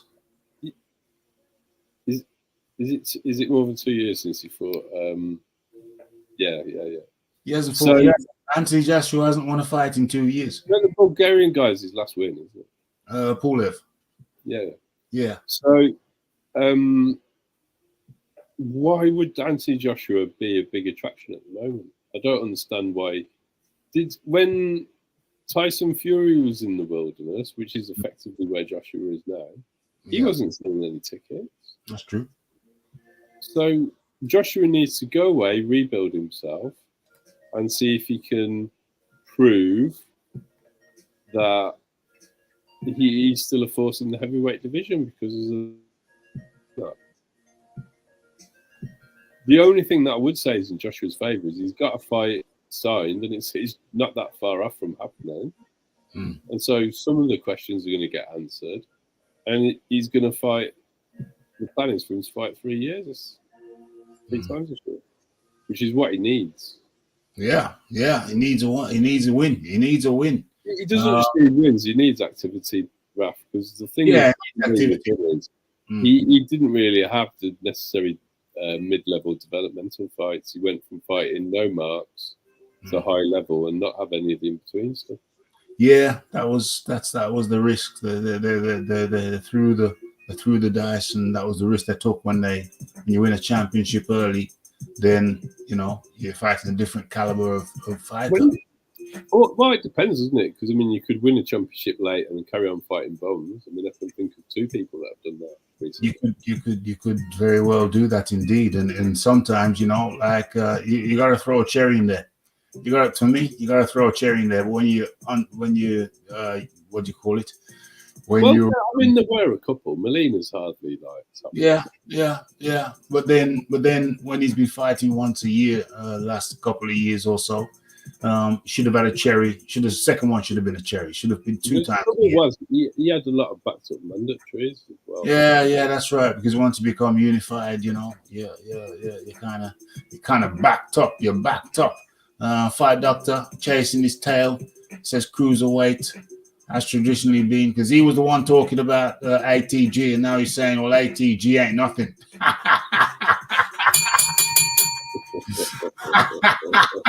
You're the one who started to talk the ATG talk, and now you turn around and say ATG cruiserweight ain't saying much. That's a typical fight doctor. That's typical. That's straight out of the Fight Doctor playbook. That is Fight Doctor 1-on-1, straight first page of the playbook. Make a point and then come back and say, well, that don't mean nothing. Well, now that he has to agree with the point, now it's not a very relevant point. Now he backtracks. Yeah. I mean, I don't think that Usyk's going to have a particularly great run at heavyweight. I don't think he's planning to do anything than try and unify and retire, to be honest. Yeah. He needs to get back to the front line. Well, I don't know about that. But what I don't think he wants to do is get back in there with Joe Joyce Bloody hell. and be fighting other mandatories like Ergovic and whatever else will go on. Wouldn't it be nice? I'd love to see him back in there with Joe Joyce. Oh, that'd be amazing. Yeah, love to see him back in there with the juggernaut. Surely he can't retire. We gotta start. We gotta start. He's 100% doesn't want 12 rounds of that. Oh. What did they have before? 5 rounds in the Yeah. in that sort of halfway house between pro and Yeah. We need to see. We don't want Usyk. Usyk, we don't want you to retire without fighting Joe Joyce. One more time. It's not going to happen though. It's not gonna happen. No, there's no way it's going to happen. Not happening. Well, actually, no, I'm saying that. I mean, it could be a convenient way to stop him from having to fight. Yeah, but then if Joyce was to beat Usyk and get all 3 belts, you think Tyson would fight Joe Joyce? Whew. I don't think he wants to know about that fight. I don't think He could have fought him instead of Derek. Yeah, he could have done, but I can see why he didn't. I thought that no man born of a woman. No man's born from his mother's womb. Well, you know. And the amount I have to listen to people tell me how Tyson can hit people at will and he can control distance. The man's legs are sharp. The reason he's coming in fat, the reason that he's this walk forward fighter is because he can't move like he used to. No. They both fought Jason Gavin too. That's worth mentioning. Jason Gavin. Oh. Well, there's some points about that. Is it? So AJ did knock out Jason Gavin not only more conclusively and quicker than what Wilder did. Yeah. That was the fight Wilder had before his world title fight. Whereas it's quite early on. AJ fought Jason Gavin before he fought who was the big Scottish lump of lard? Cornwall, whatever his name was. Cornwall, yeah. Cornwall. And then he fought Dillian White. Like Wilder, it's his immediate fight before he fought Stabile. Damn. And that was an early fight for Joshua. Yeah, so like he was like in his first 10 fights, he fought Jason Gavin. Wilder was a good 30 fights in or whatever he was. OMG. Wilder never lost number 1 ranking with the WBC.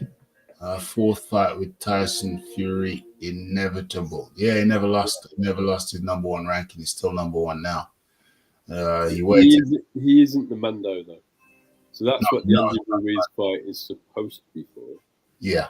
That's but right. The Mando's not due, is it? No. They're not mentioning nothing about Mando. He waited until Vitali retired. He did. Wilder is still a baby, still learning. He'll take on a top 10 opponent in a few years, said Shelley Finkel. He's just a baby. Baboon boxing up in the building. OMG, Gary Cornish, that's the one. Yes. What's going on now? It's getting late. Hold on a second. We haven't looked at. Hold on. First and foremost, let me have a look at what's on the. Oh yeah, that's what we're missing. Who you got? Harrison or Tazoo? I've got Tim. Yeah, you got Tim Tazoo. I've got Tim. I'm pretty confident at the time Tim wins, he'll be down on my scorecard because I think Tony is an infinitely better boxer. Yeah. But he finds a way to get himself knocked out. And a lot of people have identified it. I don't want to take credit for it. No. Identified that it's a gas tank issue, and I think they're right. He blows his gasket and he gets chinned. So I think it'd be a close fight. I can see Tony winning. He's the better boxer. Yeah. for me by far. Yeah. But you know, when he got knocked out by Charlo, he was miles out in front of the scorecard. He was. Calling it. He was. And this has happened more than once with Tony, so I can't rely on him to actually do it. But I think it's a close fight, and I can see Tszyu getting KO'd by Tony. In all truth, You can see what? well, what the fight doctor's saying there, I can see that as well. You can see that. Yeah, because Tony can punch, and Tony's a better boxer. But what I have seen is Tony getting chinned when he's miles out in front. Yeah. And I think it's because his gas tank goes, not because of what the other fighter does. I agree with the fight, Dr. Harrison winning by a stoppage. Wow. I think it's a close fight. I've just edging that. I think Tim's going to beat him, and for that reason, I think Tony will be out in front. He'll definitely be out in front of my scorecard. He's a better boxer. Yeah. I think Tim Tszyu knocks out Tony Harrison. Hey, fight doctor, where you at? Little wager. Time for a wager. Hey, fight doctor, where you at? Where you at? You want a wager? Five British pounds. 5 British pounds. Says that Tszyu. Well, hold on. You're saying Harrison knocks out Tszyu. I'm saying Tszyu knocks out Harrison. So the wager would be then, that's the wager. You're saying Harrison knocks out Tszyu. I'm saying Tszyu knocks out Harrison. Do you accept the wager? Fight doctor. Oh my gosh. Wow, fight doctor not messing around. Fight doctor, how do you do? Introduce yourself to the people. Yo, Fight Doctor's in the house on Rick James status as always. Rafi, sir, I believe you're getting a bit long in the tooth. Wow, am I? Yes, sir. I think you need to. My vitality's up, my friend. You needed to stock up on your supplements, and because hey, spinach, beetroot, what you call it? What's that thing? What's that new thing that I've incorporated? Spinach, beetroot, ginger, all of them things, my friend, means that my vitality is high. Well, you might want to think about adding some mushrooms to your diet. I don't know about that, my friend. It can turn some men loopy, my friend. But carry on. Yeah. As I recall, you better make sure you boil them things properly, bro. Yes, sir. You have to prepare your mushrooms properly. No question. No question. That's to be well. And it all starts with the quality, top shelf only. Top shelf only. Top shelf only. You're not that tall though. Well, listen. I think you're going a bit senile because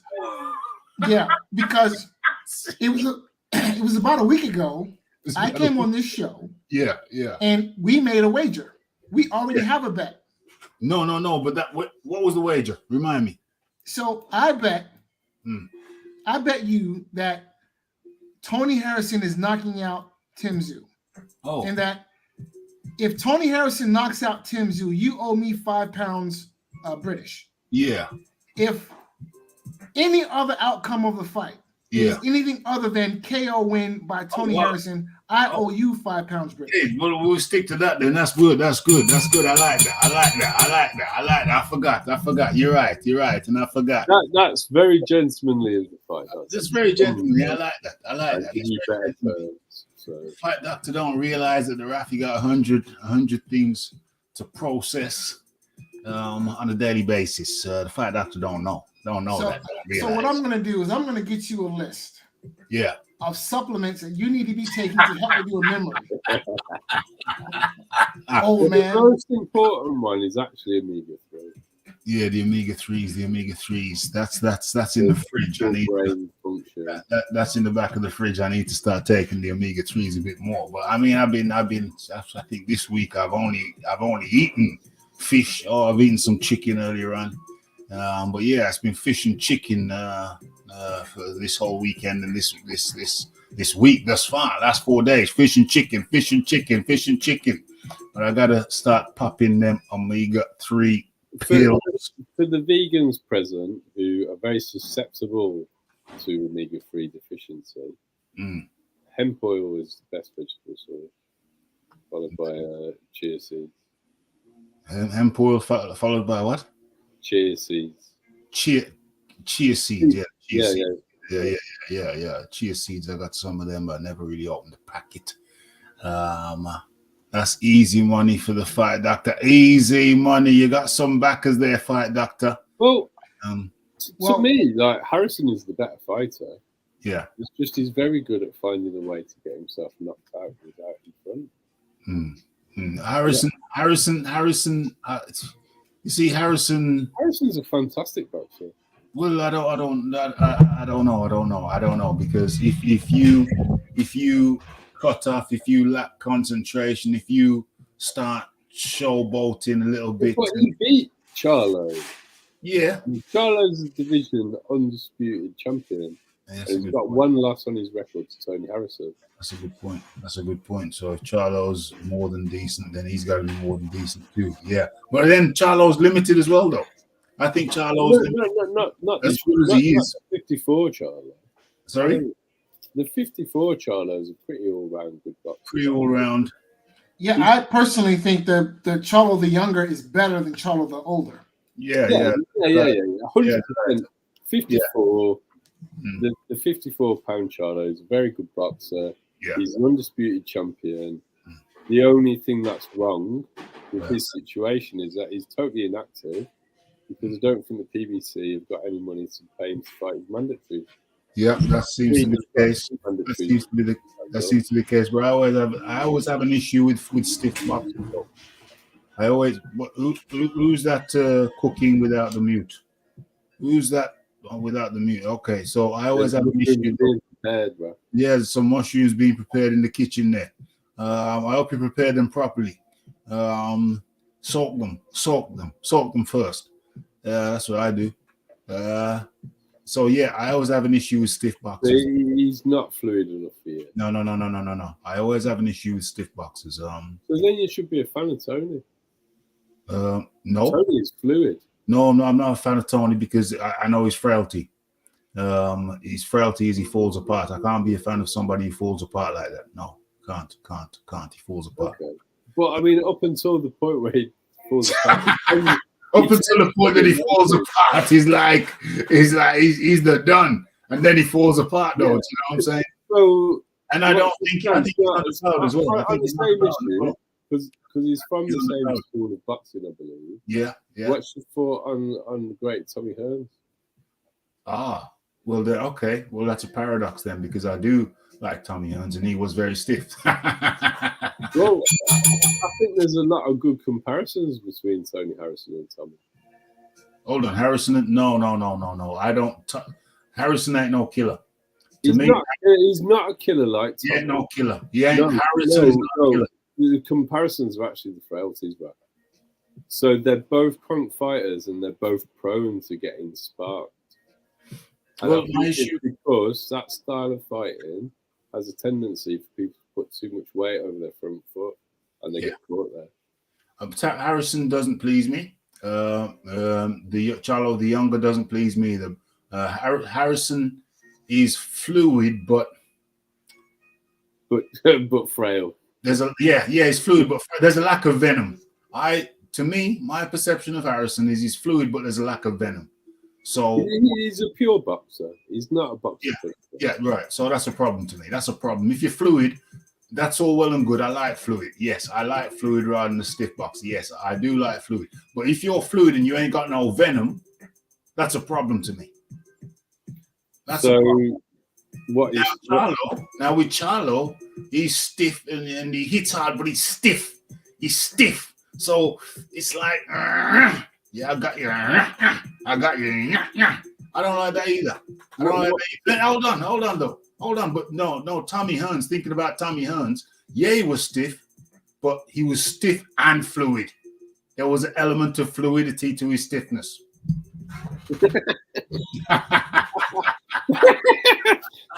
There's some mental gymnastics going on there. No. There was an element of fluidity. I'm not saying he was fluid. I'm saying there was an element. I don't know that describing Tommy Hearns as a stiff boxer qualifies. He's stiff as hell. I'm with the fight doctor on this one. Stiff as hell. Because I mean, Tommy Hearns was an exceptional boxer. Yes, he was. Yeah, I mean, his skills were.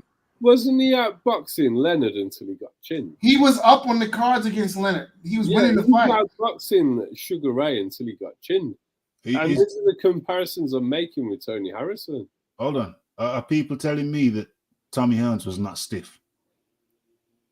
Well, I don't think that's a fair assessment of. Hold on, I'm asking you a straight question, Fight Doctor. Are you telling me? I am. Hold on. I want to hear from the Fight Doctor first. Are you telling me that Tommy Hearns was not stiff? What I'm saying to you is I do not believe that is a fair assessment of Tommy Hearns to call him a stiff. I'm asking you a question. Fighter. It's a yay or nay. I'm answering the question. Yay or nay? No, he's not. I would not categorize Tommy Hearns as being quote unquote stiff whatever that's supposed to mean. I know I was neither. Well, carry on, John Daly. Yeah, I class him more as a textbook boxer puncher. Yeah, than someone who's stiff. His combinations were fluid enough. I mean, well, yeah. I mean, there's an element of fluidity. He didn't have. He's stiff as hell. No, he didn't have. He didn't have the fluidity of more unorthodox boxers. So, like, Duran is more fluid, but he's a totally different style of fighting. It's inside. You have to constantly be moving because you're inside. Tommy had got these huge long levers for like welterweight, where he's a boxer puncher who's going to spend his time on the outside. As much as I love Tommy Hearns, he was stiff as hell. Stiff as hell. He had a very stiff jab, if that's what you mean. Everything was stiff about him. Everything was stiff about him. His posture was stiff. His punches were stiff, and his legs were stiff as hell. He couldn't even bend his legs. He couldn't even bend. The only times his leg bent was when he's getting knocked out. Yeah, but Rafi, he's fighting. He's using his length. He's not giving up his height to the short. How tall is Tommy? 6 foot tall. Yeah. Hearns is like 6'1", 6'2". Yeah, exactly. And he's fighting at welterweight. Why are you going to give up all your height, Raf? Yeah. You're a big proponent of using your height. And he was very good at fighting tall. Yeah, I'm not saying he shouldn't fight tall, but you can fight tall, and Lennox Lewis fought tall, but he wasn't stiff. So fighting tall, I would disagree with that. Fighting tall does not preclude fluidity. Yeah, but sloppy isn't fluid either, Raf. Who's sloppy? Lennox's jab was sloppy. Listen, if you're gonna, he wasn't the snappiest, bro. It was sloppy. Come on, let's against Frank Bruno, somebody who 100% would be qualified in most people's books as being stiff. Yeah, Frank was out jabbing Lennox for the first 5 rounds. Frank had a stiff jab. Frank had a good stiff jab. Yeah, Frank had an excellent jab. Yeah, and he also had a shorter reach, I believe, than Lennox.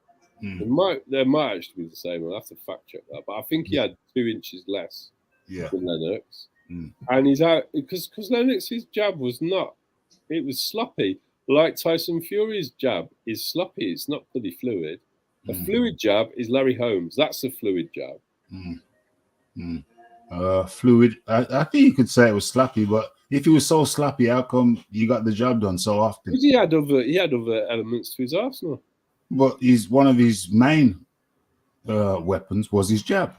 Yeah, but he didn't ever do any damage with it. It was a way of setting other things up or comfortably using his length to just cruise to victory. But if a jab is sloppy, then people can Tyson Fury has a sloppy jab, and Tyson Fury can win fights with a jab. So you say you deem it as sloppy, but very effective. Yeah, and Tommy Hearns, as a stiff boxer, won many fights. Well, hold on. Are we talking about a sloppy jab here? Well, how does Tommy Hearns fit into that? Because, well, I'm just saying, yeah, you're saying he's stiff.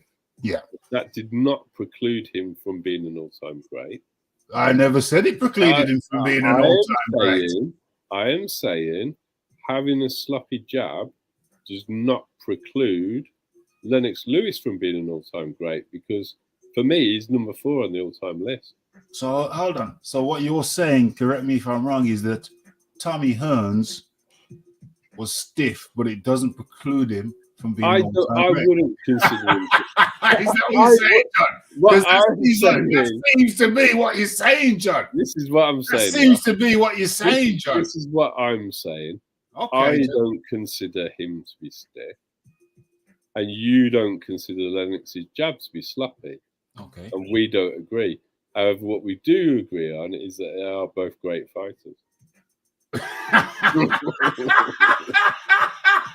So what you're saying, John? I would agree. What you're saying, John? We cut away all the crap. Is that Tommy Hearns was stiff, but still an ATG, John? That's what you're saying. So if we put away all the crap, Rafi, yeah, Lennox had a sloppy jab, but he was still an ATG fighter. Okay, so Lennox had a sloppy jab, and what you're also saying is that Tommy fucking Hearns was stiff, but he was still an ATG. That is what you're saying, John. Good enough to be stiff, Rafi. That is what you're saying, John.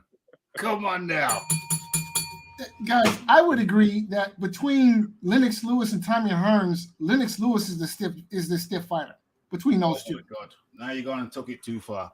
I would think that Lennox Lewis, in the way he fought stiffer, whatever that means. He fought a lot more stiffer than Tommy Hearns ever did. In my opinion. Now you had to go and take it too far. Oh my God! I'm not agreeing with that, Rafa. Nobody's down with that. Nobody. No non-mushroom eater is down with that. Oh Lord, Jesus Christ! Just out of interest, Fight Doctor, where do you have Lennox on your all-time heavyweight list? He's Listen to the side. That's a mushroom side. I don't really give him much thought now. He's definitely top 10. But I mean, could you put him in the top 5? Yeah, I wouldn't argue against that. I have him up 4. And I wouldn't argue against that. But the problem with Lennox is that he has those the 2 losses. That is not a problem. Hold on a minute. How many losses has Ali got? Well, wait, stop. Hold on. So I'm just saying that losses are not relevant to that equation. No, losses count, and then the context in which the losses count that have to be considered. So now Lennox, the problem for Lennox is that he lost at either end of his prime to what I call nondescript opposition.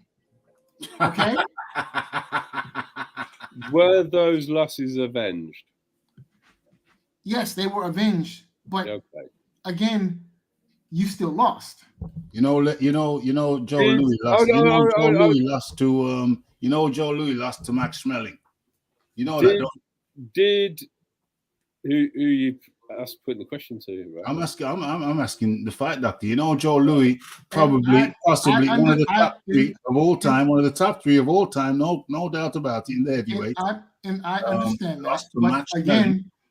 But what about Ali's loss to Kenny Norton?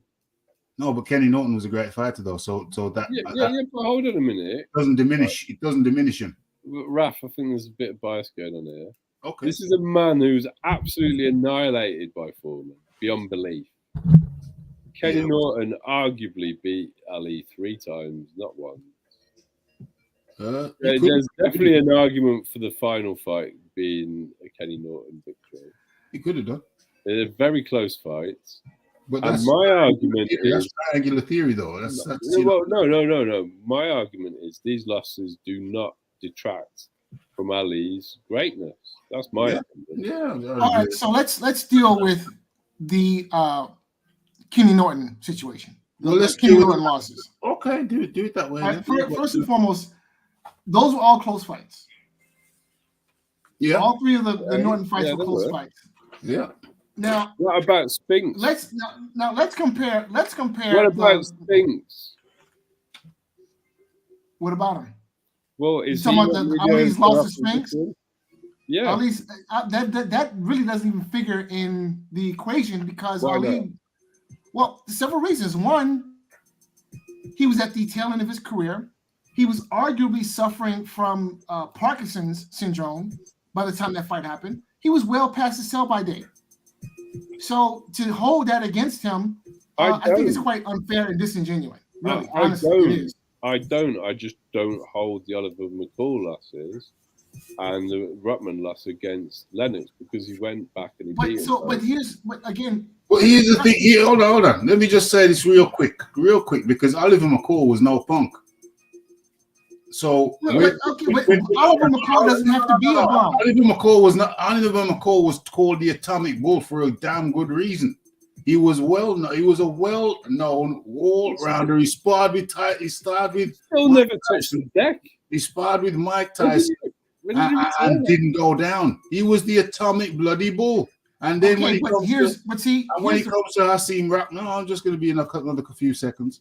And when it comes down to Hasim Rahman, he was no punk either. Look at his record. He was no punk either. So it's not like Lennox lost to Lennox never lost to a punk. It never happened. Never happened. So how are you going to mark him down for losses to highly respected boxers? Please stop. Rafi, please stop. But how are you gonna try and mark Lennox Lewis down for losing to boxers who the industry knew were highly competent, and then avenging those losses? One loss was in South Africa, and we all know the reason why. It was simply a matter of acclimatization. Rahman had got to South Africa 6 weeks prior. Lennox Lewis rocked up a couple of weeks prior. When he'd been better off getting there 6 weeks prior or a week prior. Nothing more than that, anything in between that, and you got problems with the altitude. So we know that altitude was the reason for the Rahman loss, most likely. I think there's more to it than that. It wasn't. It could be more to it than that, but then the set of Ocean's 11, he was messing about it. Didn't yeah. Well, that's why he couldn't get there in time. So he was on a film set. He didn't. It wasn't even in camera. I mean, that's my fault. Well, there you go. Boom. So there you go. Wasn't prepared. Wasn't properly prepared. But the Atomic Bull lost. The lost to the Atomic Bull. What's his name? The Atomic Bull. Oliver McCall. Oliver McCall. They lost to Oliver McCall. Okay, he lost. Oliver McCall, the Atomic Bull. They called him the Atomic Bull. Sparred Mike Tyson day in, day out. Never touched the canvas. The Atomic Bull dropped Lewis. Fair enough. Heavyweight boxing. It happens. He avenged both losses in spectacular fashion. Boom. And are you done with your apologies? I am. No, there are no apologies here. I'm saying yes. Right, Doctor. We're calling you out for your double standard because Ali has losses, but we're not saying that takes away from his greatness. Mm-hmm. And yet, when it comes to Lennox Lewis, 2 losses take away from his greatness. He fought everybody in the division through quite a long period of time. He had a long career. He fought everybody. He beat everybody that he fought. And for me, he wasn't scared to fight a Klitschko either. No, his last fight was against the guy who was supposed to be the new king. His last fight was against. Can I get a word in, please? Get did you an N word? What? No, can I get a word in? Okay. I-N. All right. So, yeah. First of all, let me say that I'm a huge Lennox Lewis fan. I was a Lennox Lewis fan when it was not popular to be a Lennox Lewis fan, and I remember those days vividly. Yeah, over in America. Late 90s, early 2000s, it was not popular to be a Lennox Lewis fan. I remember that. I remember that in America. Mid-90s, I was a Lennox Lewis fan. Mm. That was when it was really unpopular to be a Lennox Lewis fan, all right? So, whooping you boys' asses. Huh? What? kept whooping you boys' asses. Listen, he beat up on plenty of American heavyweights, no question. Lennox Hey, Lewis was the any man. American who stepped in his way got dealt with. But you do realize, of course, that Lennox Savagely. Lewis. That Lennox Lewis. Look what he did to Tyson. Look what he did to Tyson. No, who was the big tall kid he destroyed? What was his name? Terrell.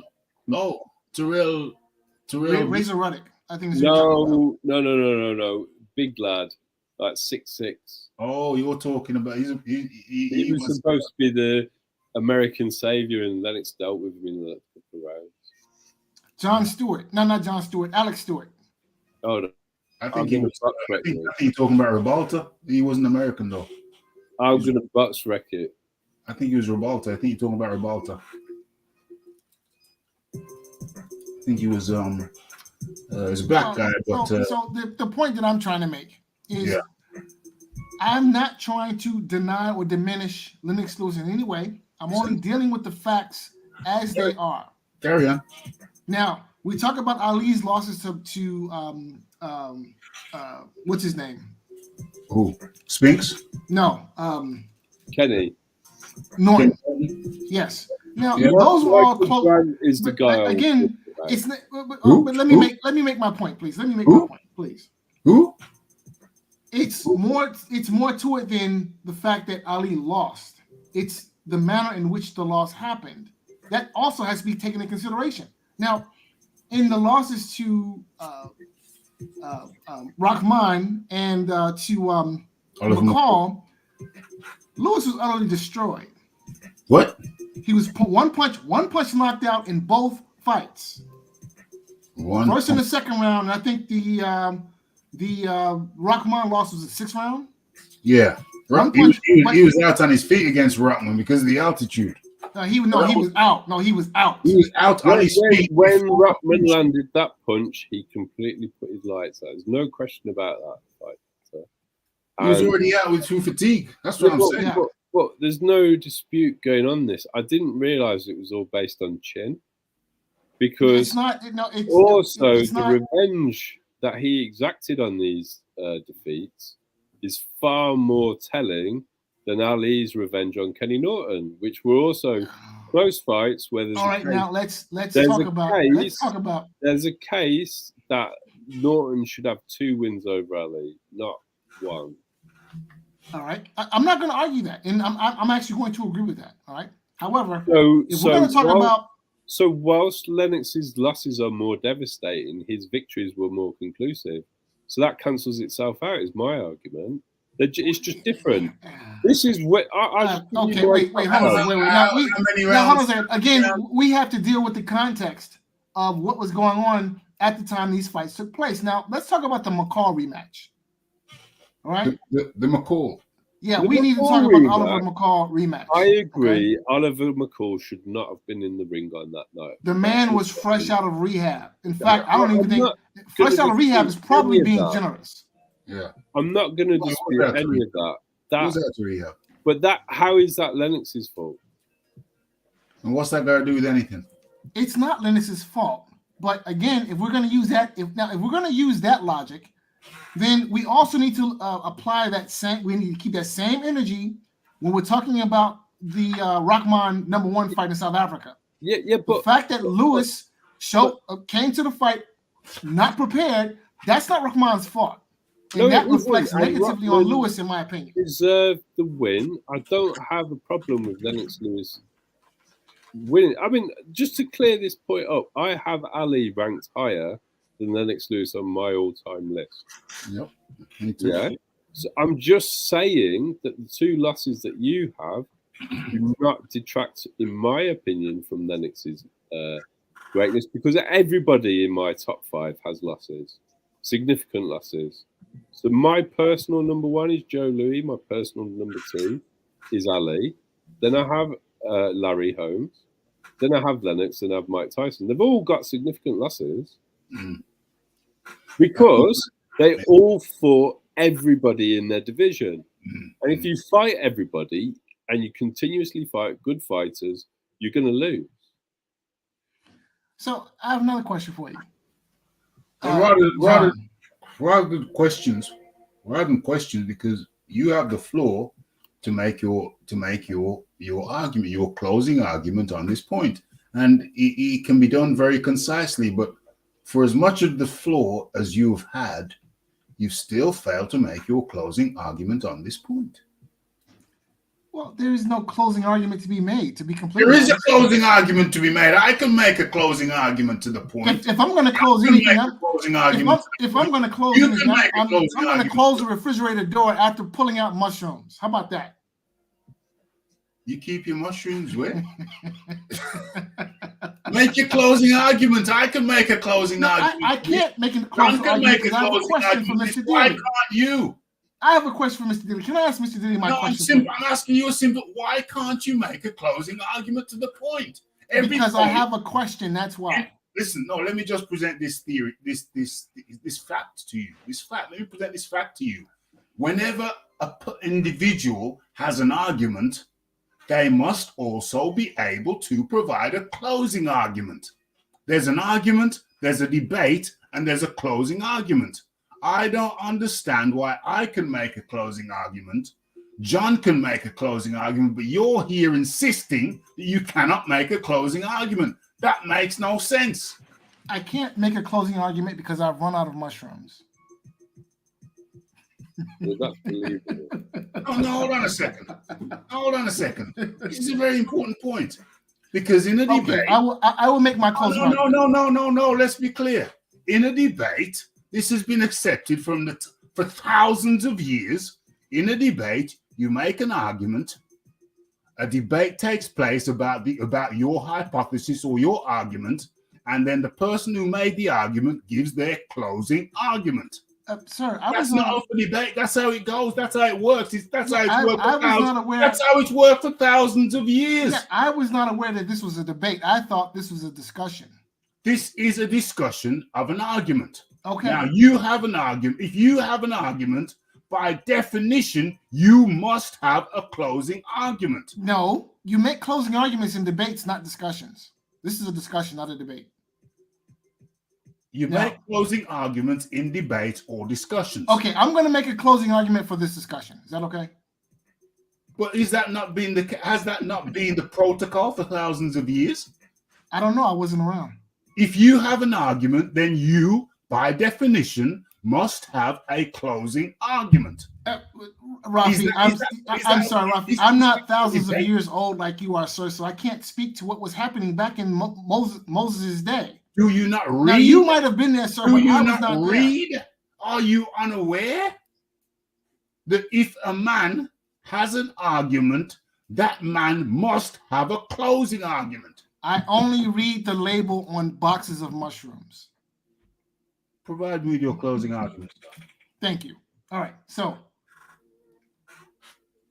at the end of the day, context is important. That's the whole point that I'm trying to make. Now, I just issued the reminder, this is your closing argument. This is my closing argument. Thank you.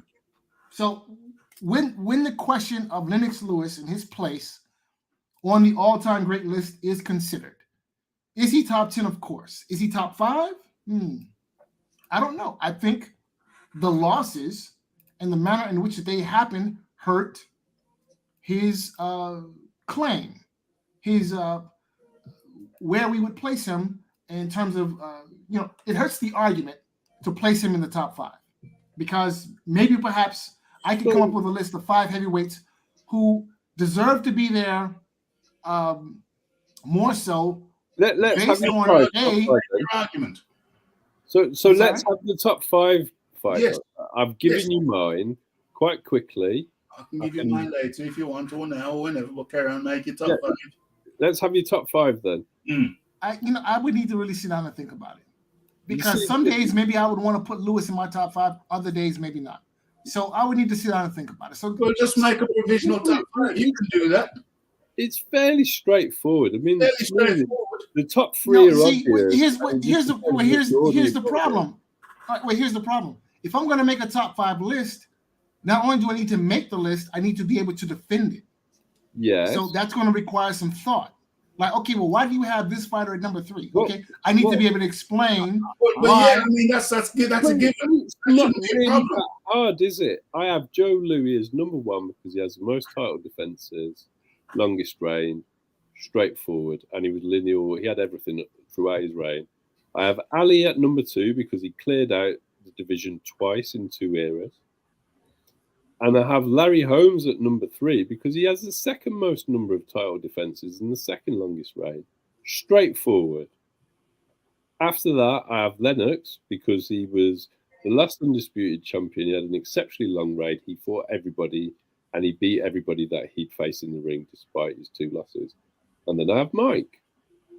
And if anyone wants to know why I have Mike, because Mike completely cleaned out the heavyweight division in the 80s. Totally. So here's my question to you. Please don't ask questions. Please make your closing argument. I made my closing argument already.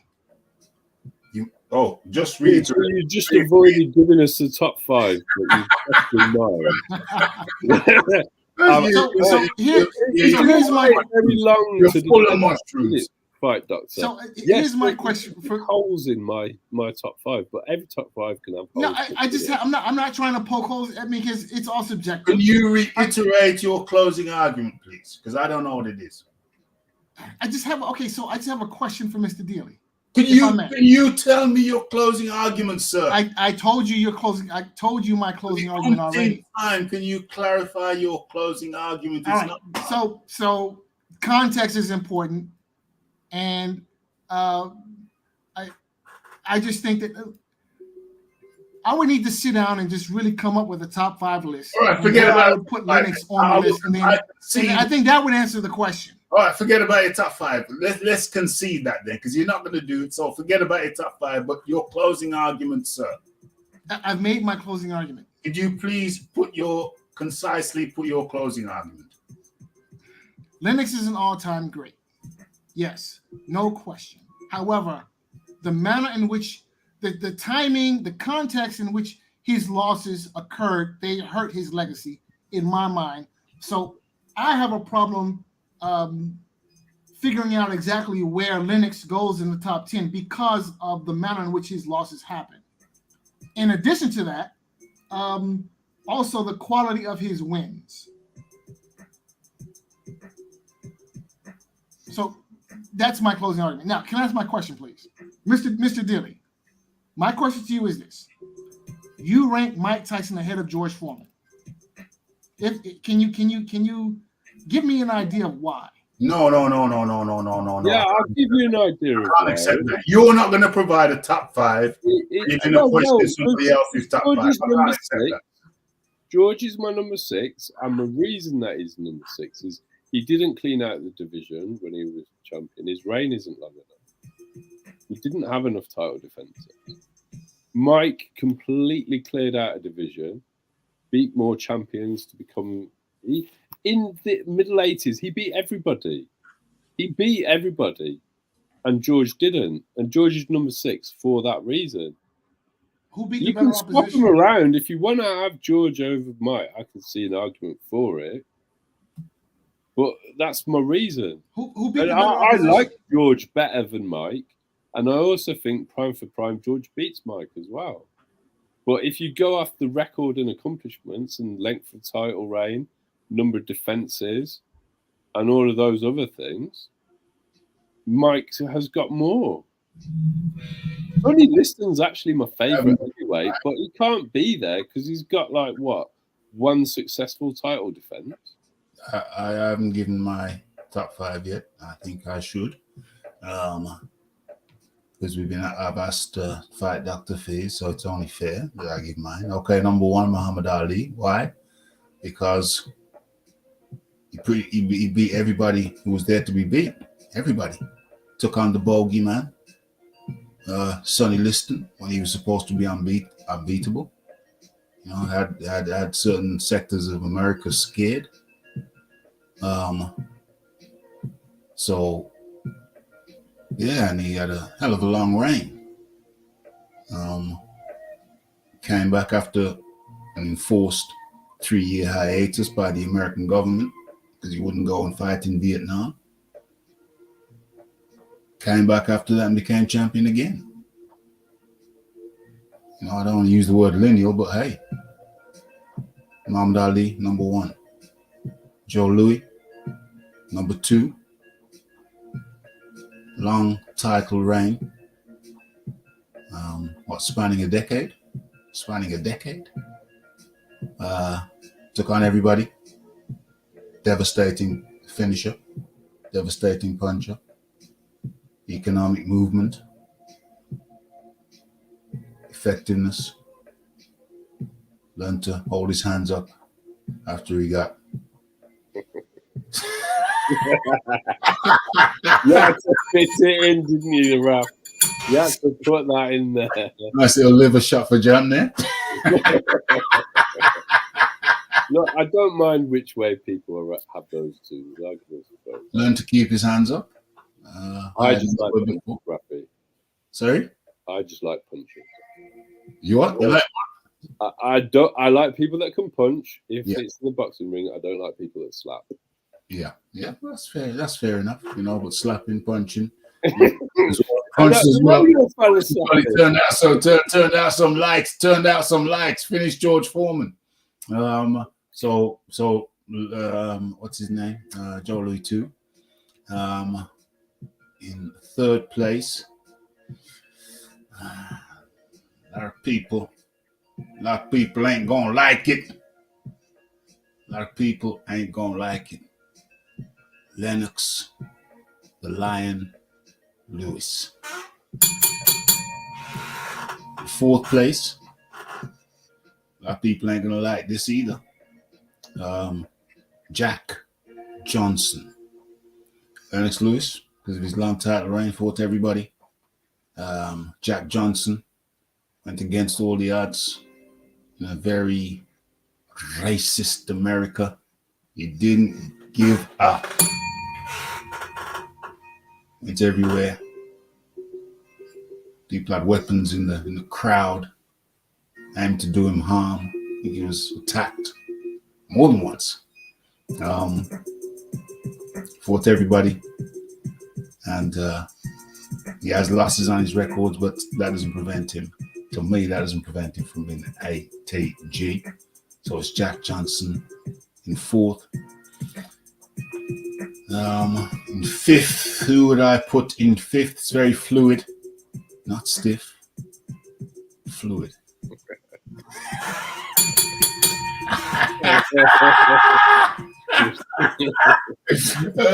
5th place, like I said, very fluid. Oh gosh, who would I put in 5th? Let me think. Larry Holmes. Long title reign, fought everybody. Vicious jab, one of the most vicious jab the heavyweight division has ever seen. Second most vicious, right? Sorry? Number 2. Who's number 1? Sonny. Oh yeah. Wicked call. Good call. Well, I'd say that Larry's was more fluid than Sonny. So yeah. So when it's a fluid, I can drop anybody. I could drop a couple of them guys. I could raise a couple of them guys. I could take Jack Johnson out, but I think Jack Johnson is pivotal. He's not in my top 5 because I don't rank fighters before the First World War. Yeah. I can dig it. So different. I can dig it. I can dig that. But to me, the reason I have him in there is because he's so pivotal to. You can't talk about heavyweight boxing without talking about Jack Johnson, in my opinion. He's an all-time great. There's no question. It's not necessarily that it shouldn't be. I just don't rank them. Yeah, and that's a good call. I understand that. But for me, you can't talk about heavyweight boxing without modern. Is it modern? You can't talk about heavyweight boxing without talking about Jack Johnson. He's pivotal in this whole thing. So that's my Fight Doctor. We've done our 5. Please, Fight Doctor.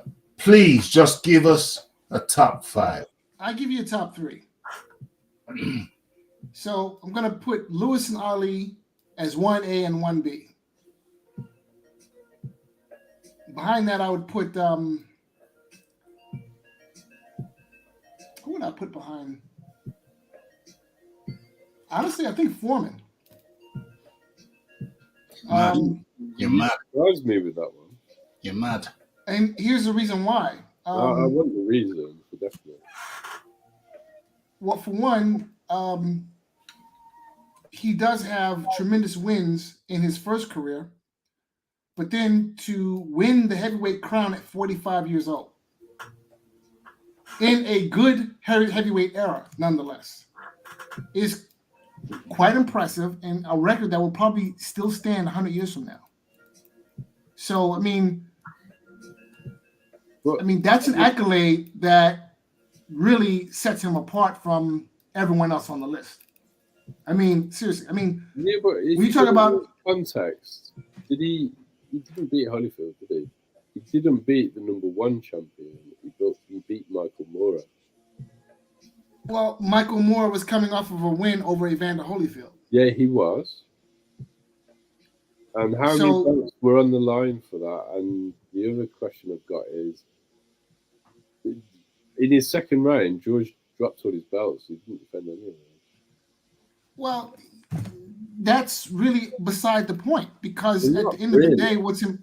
Well, yeah, it is, and here's the reason why. So the question: if you don't defend your titles, you're not a champion. So the question is, how many belts were on the line for Foreman Moore? All right, well, let me ask this question, because honestly, I don't know. I don't care, because it's not important. Now, let me ask this question: how many belts were on the line when Foreman beat Frazier? Does anybody remember? All of them. Really? All of which ones? Which ones? Tell me. Which belts? There was only two. Which two of those? WBA, WBC. All right. Now let me ask this question: if you remove the WBA and WBC belts from that fight, does it change anything? But let's just say everything else stays the same. Hold on a minute. You also the lineal title or whatever. You're comparing different eras. That's a nonsense fight, doctor. It's mental gymnastics. Because if you go all the way to it, without any question, when George Foreman fought Joe Frazier for the first time, Joe Frazier was the consensus heavyweight champion. When Foreman fought Moorer, he was not the consensus heavyweight champion. Wait, hold on a second. Wait, hold on a second. Wait. I have to stop you. No, wait. I have to stop you. That's nonsense. And here's the reason why. The title that Foreman won from Moorer, that title had lineage going all the way back to Floyd Patterson. So when you talk about the other people who were pretending to be heavyweight champions, I have to ask the question: where did on the line for that one? Yeah, the lineal title was on the line for Foreman Moore. Okay. Moore had beaten, and now look, we can go down the line. It's real easy. Let's go down the line. So Moore. Oh my God! I hope you got a closing argument for that, Doctor. No. Let's just go down the line because he makes the argument. No, you might be right. That might actually be how George continued to call himself world champion. I think he's and right. That might be the first time anybody actually pulled that move, because prior to that, it wasn't really up for debate. Look. You win fight, doctor. If you want to do this lineal thing, and that's the reason for George, it's fine. Move on. What's your top three? What's your top five? Like I said, I really need to think about it, because no, you don't need to think about it. Where is it, man? I need to think about it, because if I'm going to give you, don't know what you're going to take the panties off or keep, man. Come on, if I'm going to give you a top, right, that's a straightforward question. Where is Larry Holmes in this conversation? Why is he not there? I'll put him behind George. I'll put him number 4. Where's your top 4? Tell me your top 5, man. All right, so we'll put Holmes at 4. Away, Raf. We only need one more. We've got Ali. We've got Louis. We've got George. We've got George. We've got Larry. We just need another name, fight doctor. I want him to say it. I want to hear it out of his own mouth. I'm gonna have to think about it because again, if I'm gonna give you a top 5 list, I need to be able to defend that list. Now, the first 4 I can defend, but number 5, I would. It What's needs. the top 4? What's the top 4? I need to think about it. I mean, What's I your don't top know. 4? You just told me. I want to All right, hear so- enough. What's So your top 4? Ali, and Lewis are 1A and 1B. Okay, that's 2. Then Foreman, then Holmes. Foreman, then Holmes. Okay. I know who the Fight Doctor's got at 5. Vlad. Right, is it Wilder? No, it's Vlad. It's gotta be Vlad. I think it's Wilder. It's Vlad. He doesn't want to say it. He doesn't want to say it. It's gotta be Vlad. Number of title defenses. 10 title defenses. Is that what it is? Is that what it is? The only way it could ever be, the only way Deontay Wilder could ever make my top 5 is if I had just ingested the whole box of mushrooms all at once. That'd be the only way. So I've told you right, it's Vlad. Is it Glad? Vladimir Klitschko. Vladimir. It's Vladimir. I think maybe if I had consumed all the mushrooms and smoked all the crack, maybe then Vladimir Klitschko could make my top 5 list. Do you rank fighters from before the First World War or not? So the problem, I mean, like I would want to. Yes, actually, I would. Why? Because even though those guys fought in a different era, it doesn't detract from their accomplishments. I mean, you know, guys were fighting 25, 30 rounds in those days. So, I mean, has the sport evolved since, that era? Yeah, it has. But those guys were still fighting 25, 30, 40 rounds. So you have to take that into account. Do you have someone from that era as number 5 or not? I'm thinking Johnson, honestly. Well, he's the only one I would put in from that era, in my opinion. Yeah, and I'm thinking he belongs in that fight number 5 spot. The reason I don't rank him isn't because I want to take away from their achievement. I see it as a totally different sport. Go in unlimited rounds is a very, very different proposition to 15. And I don't see how you can compare modern fighters to the old guys. It's not to take away from them. I just think it's a completely different proposition altogether.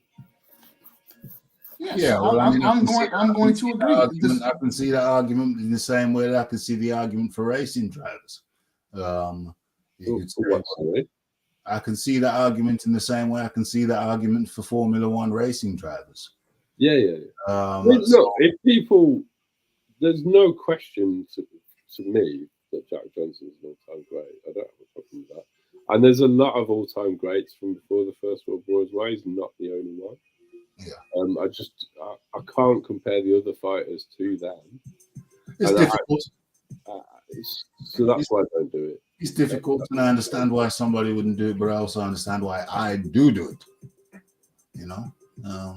For the reasons I've previously highlighted. But you know what? You're just gonna have to. That was a great conversation. But we're gonna have to finish off. With another fight from the week that's coming up this weekend. We've talked about the zoo. Have we concluded that discussion? I don't know what the root of that discussion was now. I forgot. Have we concluded? Well, the zoo is, you and I think that Tim's going to win. Excuse me? I think Harrison's going to win. No. I think, have we concluded the previous conversation? I don't know what the root of it was. I've forgotten. Well, Fight Doctor came on here to clarify the nature of your bet on the Harrison Zoo fight. Yeah, but then we started talking about frailties and the fluidity and stiffness. Right? Fluidity. We're going to that's how we got into it, because we got into stiffness versus fluidity, and then that led to Lennox Lewis's jab versus Tommy Hearns' jab, and Tommy Hearns' jab's definitely stiff. Yeah, and then we got from that to where does Lennox Lewis? Oh, that would have been a Fight Doctor move then. No, it's actually my move, because I was saying that Lennox is not precluded from being an all-time great, despite him having. No, but then Fight Doctor would have disputed that. And so, I think, and so then I don't even remember doing it, but that's your move. That's what you would have done. No, so we were discussing Tommy Hearns. Move, Fight Doctor, and that's what led us into the ATG talk, because you would have said, not that I remember it, but I just know your moves. You would have said, how on this planet, how many planets are there? How many worlds are there? How on this world would you have ranked Lennox Lewis as an ATG? How could you do that? Excuse me, sir, but no, that was not how the conversation unfolded. I'm sorry, but no, you need to stock up on your nutrients. Stock up on your supplements. That's a patented Fight Doctor move. That's exactly what happened. I'm sure you questioned. No, sir. What had happened was Lennox Lewis as an ATG. Sir. No, I did not. No, I did not. I've never. Let me say categorically. We went down the ATG. No, question him as a top 5. Yes, exactly. That's the only question. Now, let me say categorically.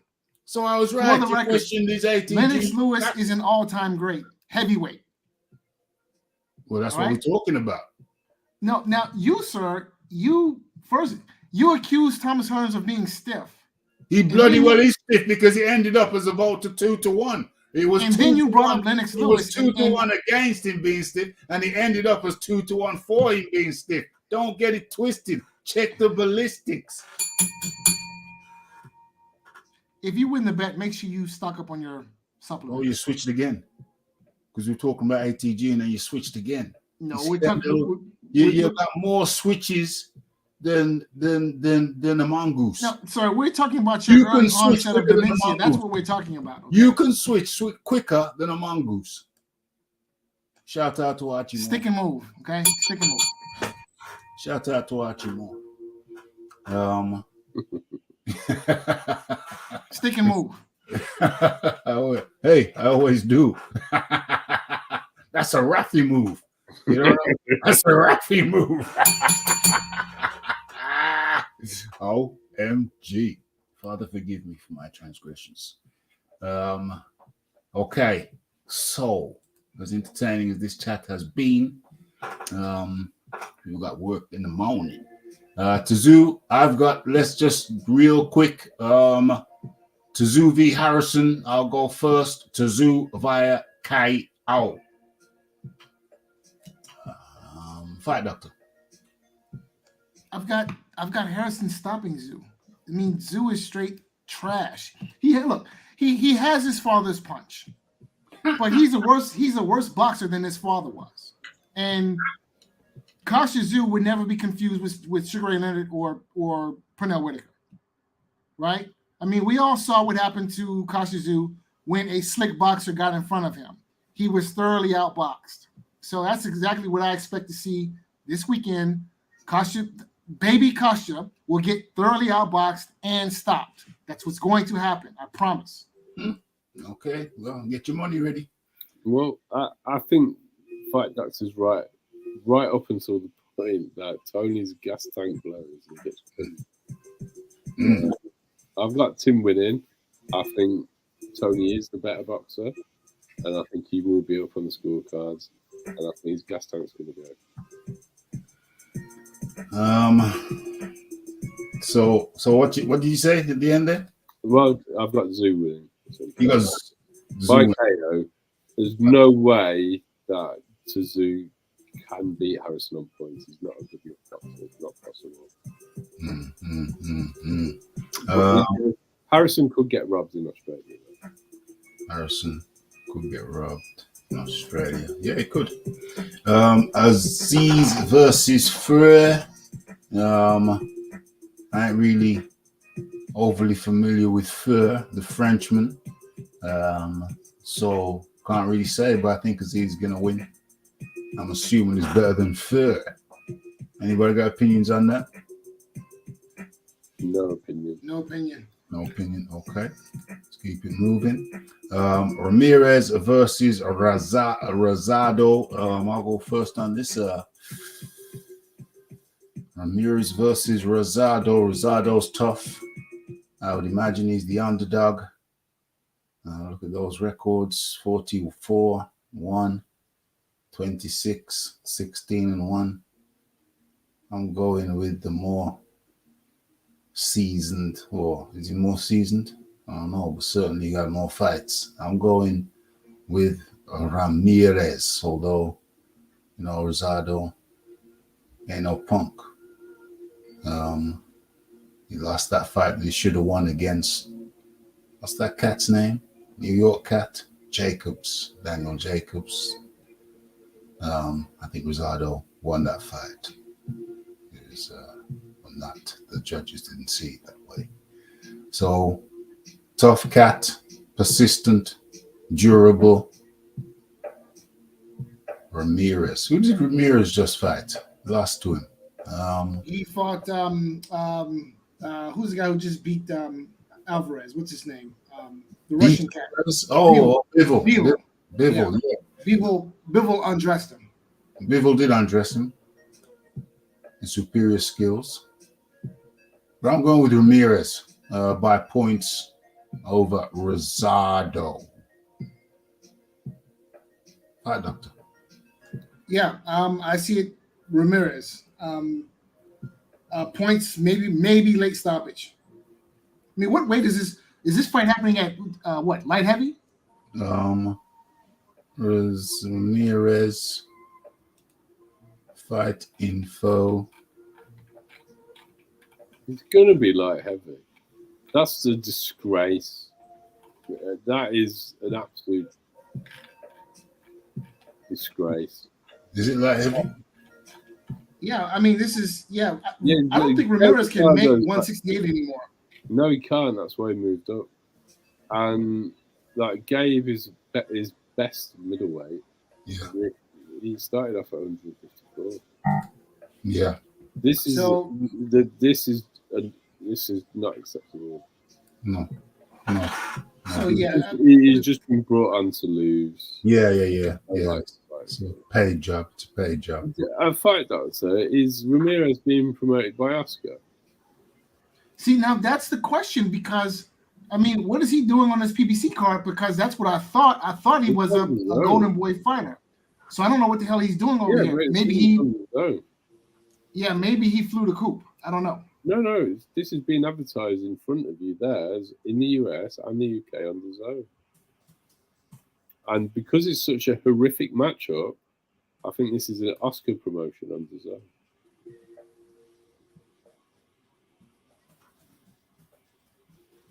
So why would Golden Boy be the lead promoter of this card?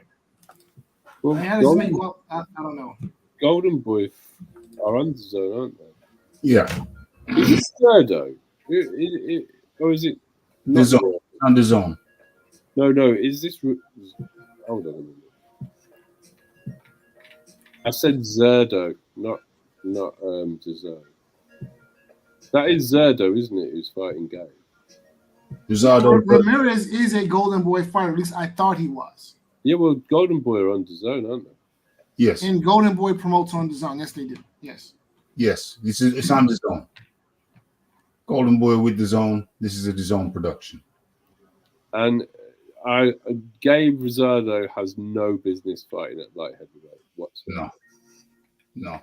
None. I mean, this is just a comeback fight for Ramirez after losing to Bivol, isn't it? But at least fights one in your division. Don't drag up Gabe.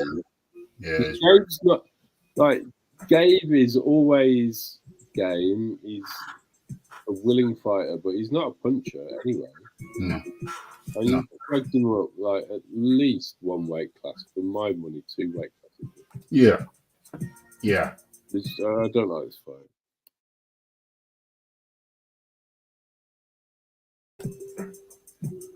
Yeah, it's a job. It's a job. Rosado is making a good living. And he just said, yeah, okay, you can drag me up. What's the money? How much money?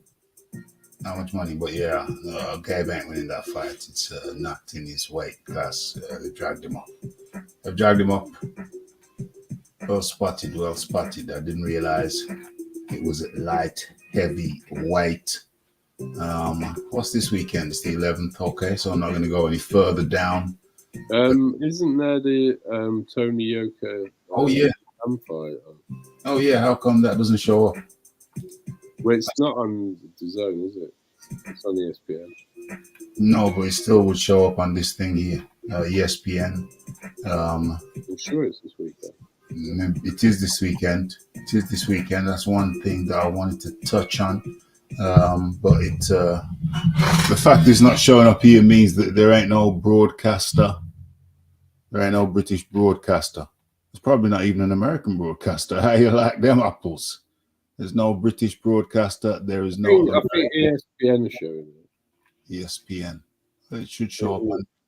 Should show up on this list Yeah, here. but maybe there's no UK broadcaster. Sorry. I can believe that there's not a UK broadcaster. Yeah. There's there's been no UK broadcaster for several of Yoka's fights. Has there ever been a UK broadcaster for Yoka's fights? I don't think there has. There's always had to find his fights on some dodgy backwater stream. Let me pull it up though.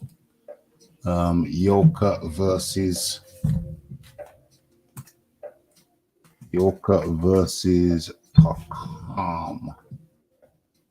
Takam. Where's this? This says the Zone. Oh, it's just the Zone article. Okay, that makes more sense. Let me share my screen with you as we draw near to the end of the show. Stop sharing that. Hit that like button. Hit that subscribe button. Hit that share button. Don't be afraid to tell a friend. To tell a friend. To tell a friend.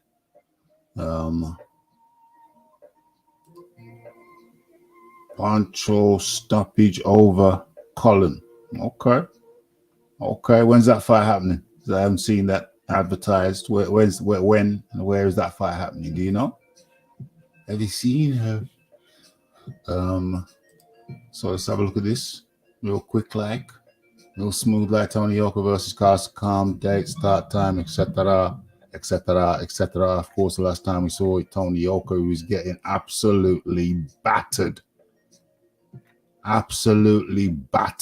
by Martin Bakoli. I should watch that fight again. If you want to see, somebody get battered, if you're just in the mood to watch somebody get battered, you're in a bad mood and you want to see someone get battered to make yourself feel better, watch Martin Bakoli versus Tony Yoka. I reckon that's on continuous play in Joe Joyce's house. Joe Joyce, yeah, because the gold medal that Tony Yoka got. Yeah. Got it. Yeah, I reckon Joe's watched that a few times. I can imagine. Hold on, it says it's on the Zone. Oh, an ESPN US only. Hold on. Watch Yoka versus Takam on ESPN USA only. USA only. Yeah. So the US broadcast is ESPN. USA only. Why USA only? That's why? What about UK? What's the Bob about it? Say again. Ask Mr. Aaron. Bob Aaron, yeah. Bob Aaron. Can Yoka get back to winning ways against Tyler Calm? Yoka suffered the first loss of his professional career when he was beaten by Martin Bakoli.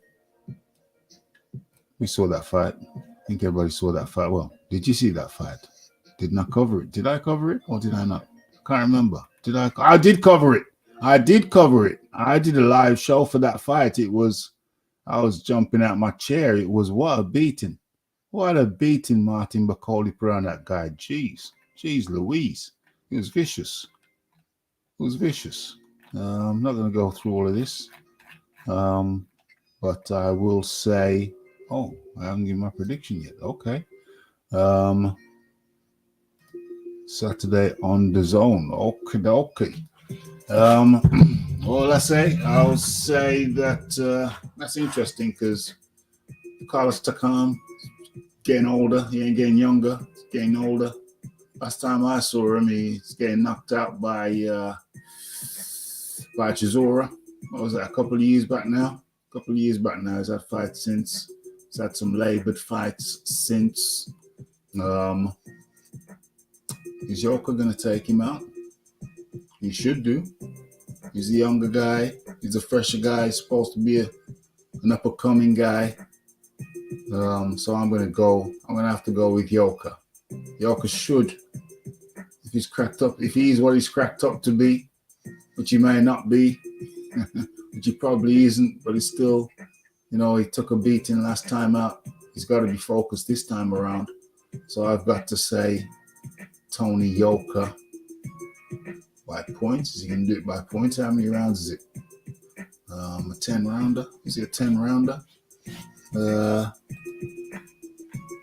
How many rounds? Because I can see Tony Yoka running out of steam. Where's the fight? Tony Yoka. Ghost.com. First will take place in Paris. I'm assuming it's 10 rounds. I'm assuming that. But the Yoka's likely to run out of steam if it goes 10 rounds. But, okay, I'm going to stick my neck out and say Tony Yoka by decision. Although if he goes 10 rounds, I can see him running out of steam. That's a tricky one. But then Carlos Takam could run out of steam too. Okay, that's my final choice. Tony Yoka via points. Fight Doctor. Yeah, I have no opinion on this fight because I don't know where these guys are in their careers right now, so I don't know. Okay. John Dealey. I've got Tony Yoka on points because I think he can stay away from Takam. He's got a huge amount of length. Maybe not an actual arm reach, but height. And Takam's got like a good reach for short time. He's like 18 feet. But I think Tony will spend his time on the outside, not engaging. And it's in France, isn't it? So I think they'll give Tony the win. Mm-hmm. He might not even deserve it, but I think he will. Yeah, it's in Paris. Hold on. Takam, he's a Cameroon. He lives in France, but yeah. He hasn't represented France in gold medal. Right, yeah. So that's why I'm going for Tony Yoka to win. He might not need home. Takam's like 40 now, isn't he? Could it be? He's definitely pushing 40. So if Yoka's what he's supposed to be. I don't think Yoka is what he's supposed to be. No, I don't think he is. But Takam's been brought in to lose, and the only way he can win is by the KO. Yeah. And I think Tony can stay away from him well enough to prevent that from happening. And Takam's not really known as a big puncher. For real. I don't think it's going to be a very nice fight to watch, though. No. It's going to be horrible. Maybe that's why they're not showing it in the UK.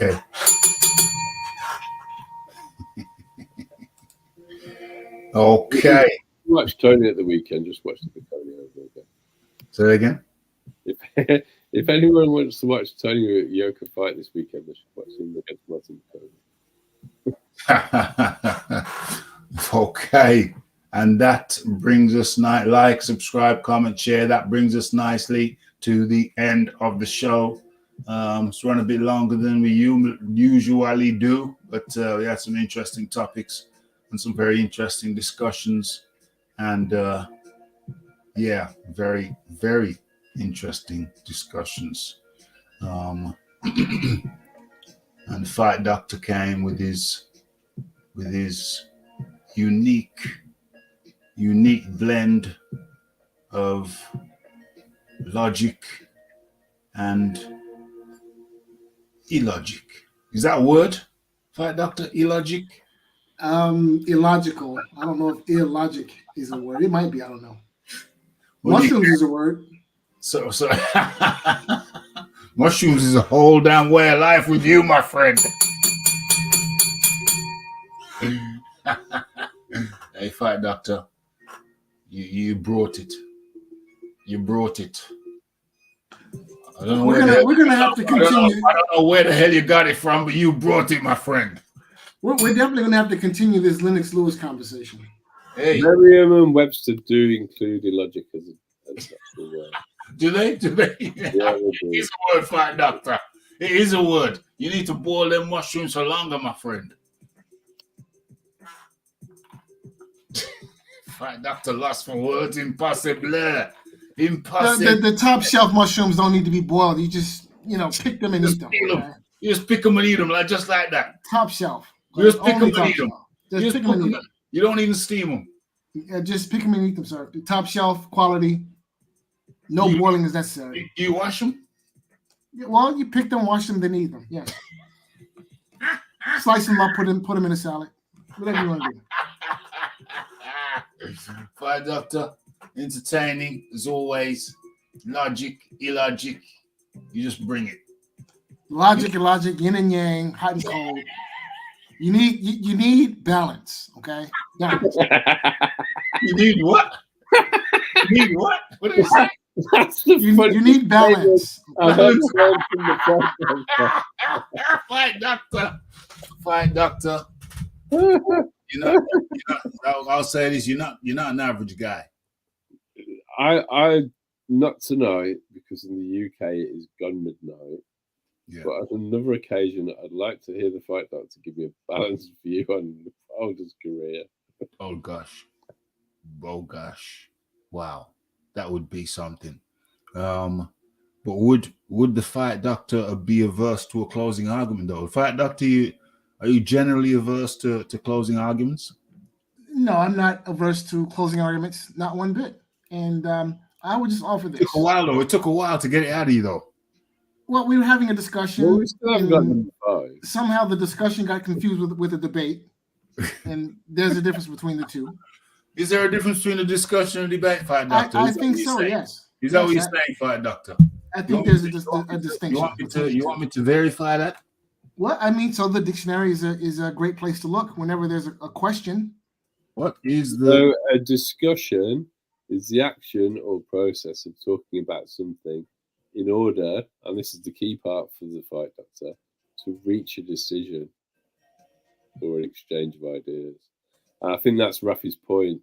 There's a continual failure to actually reach a decision or an exchange an actual idea, in that you critique our ideas, but very reluctant to provide your own. Mm-hmm. And the top 5 heavyweight is a classic case in point, where we both provided top 5s, and we're still waiting for one more from you. Mm. Mm.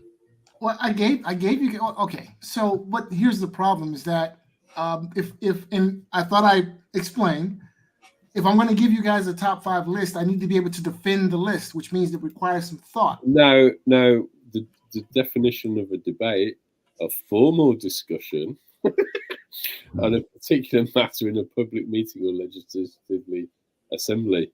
This could be classed as a legislative. I can't talk. It's too late in the UK. Legislative assembly. That we could be classed as that. Yeah. It's an assembly. It's certainly an assembly. Read that definition again, please. A formal discussion on a particular matter in a public meeting. Yeah. This definitely is.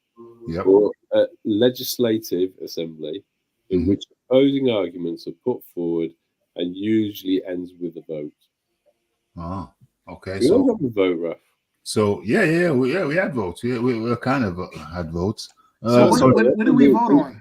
Well, if let's take an example: Tony Harrison versus Tim Tszyu. Yeah. 2-1. We had a vote, and it was 2-1. Yeah, 2-1. Yeah, and we had a vote about Tommy Hearns, with Tommy Hearns was stiff or not. He originally was 2-1 in favor of fluid, and then it turned 2-1 in favor of stiff. Remember that. Sir, I think you have miscounted. Okay, I demand a recount. Raf, you're taking a leaf out of Luke Fury's handbook there. There was no book, there was a switch, man. Somebody switched. You know what I mean? Somebody You're switched. sprinkling a bit of magic dust to try and confuse. Somebody switched midstream. Somebody changed horses. Maybe somebody midstream. stole a mushroom. Somebody switched horses midstream, and I'm not deriding anyone's the ability to switch horses midstream. I'm not in any way. So you're accusing me, yeah, of switching stances, whilst I'm accusing you of putting words in my mouth. well. Hey, listen. The recording is there for prosperity, and all the people will hear. Raphael the John Daly switch horses. Raphael Dawkins used this phrase, this very specific phrase. So what you are saying, and by you making that phrase, and by Raphael using that phrase, you were putting words into my mouth. Well, that's one of his favorite phrases. What was my favorite phrase? What is my favorite phrase? Well, I don't think he ever gets a chance to say that to you, Fight Doctor, because you never actually get to a conclusion. I get to just a conclusion. For the record, anybody who wants to hear John Daly switch horses very deftly, it's not a criticism, because the manner in which you did it, my friend. Fucking Houdini would have rubbed his eyes and said, "Oh, no, did he do that?" I would suggest to you, Rafi, that you're a little bit annoyed at me. There's been 2 digs today. there's been a definite liver shot for your own admission. No, it's not annoying. It's just a little bit of frustration in the day, and one has got to loosen up. One has got to loosen up somehow. You know what I'm saying? And then there's been an underhand use of the phrase, so what you were saying. Well, John, I don't think you're taking the compliment. I've never seen anybody switch horses midstream so deftly. So you seem to be taking that as an insult, but to me, my friend, that was bloody artwork. that was a piece of art, and I hope anybody who listens to it back, because I'm going to listen to it right now. That was my favorite part of the show. Was one of my favorite parts of the show. I'm going to listen to it right back right now because it was deft. It was artwork, mate. It was artwork, but no artwork could ever match that of the mushroom consuming Fight Doctor. Fight Doctor, you yourself, you were a work of art tonight. You were a human work of art tonight. Your reluctance to give a closing argument, it just highlighted something that I've never really been able to put into words, to encapsulate into words. And it's just like you would rather chase your tail than give a closing argument. Well, there are some redeeming qualities to chasing your tail. No? Believe it or not. Care to expand? Well, it's a great workout. It's a sport that you can apply, you can practice. You don't need a court, don't need to go outside, you don't need a gym membership. Mm-hmm. That's true. But yeah, we pinned you down tonight, my friend. We pinned you down tonight, and I exposed the element which I had never ever been able to put into words. Yeah, I'm going to let you revel in your little hollow victory. Hey, how's it hollow? How's it hollow, man? It's solid like a rock. Okay. Ashford and Simpson. By your favorite reference was Merriam-Webster. No. Very revealing, the Fight Doctor. Very revealing. But now I know. Now I'm going to be asking for closing arguments on a regular basis. And I will have my closing arguments ready and prepared to go. Yes, sir. All right. Well, now we're talking. Just make sure all we you need have then- your closing supplements ready. All we need then, Fight Doctor, is for them to be succinct, and we've got. Oh, Well, I think I fit the bill. you're a tail chaser. That don't fit the bill. That's the opposite. That's the opposite to concise. You're a tail chaser. That Yeah. ain't no concise in there. It's the opposite. We're looking for. If I concise- chase tail, it's not my tail I'm chasing. I promise. We are looking for concise, direct, and conclusive statements. Yeah. That's Yeah, well, okay, but see, here's the problem, right? If all you do is provide concise, direct, and conclusive statements, then you lack balance. Well, You need the illogical to go along with the logical. You need hot to go along with cold. You need east to go along with west. well, you're definitely West. You're definitely West. We know that. We know that. There ain't no question about that. We know where you get your mushrooms from. no, Fight Doctor. We don't need. You see, you can have opposing logical arguments. Mm. You don't have to have a logical argument and an illogical argument, because then the logical argument will win, Yeah. even if it's not correct. Yes. Well, I don't think that's a problem. I don't think that's a problem. That's not a problem for Well, you. I I know think- that. That's what not I a problem think is for a you. I know problem- that. Well, here's what I think is a problem. I think the problem is that sometimes we don't put things in their proper context. So you guys are like, when we go back to the Lennox Lewis conversation. I can- okay? Let him finish. Let him finish. Let him finish. Oh, okay. Go on, So finish. if we go back to the Lennox Lewis conversation, his losses, again, all the greats have losses. I agree. But categorizing the Lennox Lewis losses with the Ali loss to Spinks and the Ali losses to Kenny what's his- Norton. Kenny Norton, I think that's a bit unfair because those losses happened in a different context.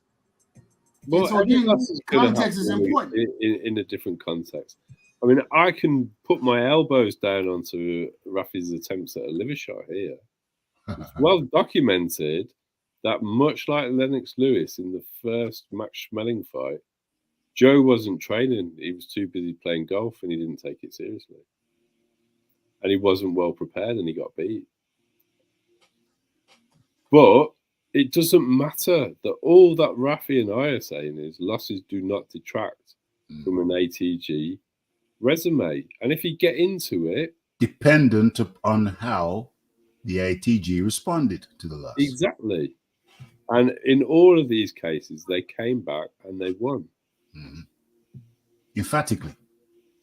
It doesn't even need to be against the same opponent. They came back, they took the loss, and they were better for it. Yes. They're better for it. I am not disputing that. What And I'm surely saying, that is more of a mark of greatness.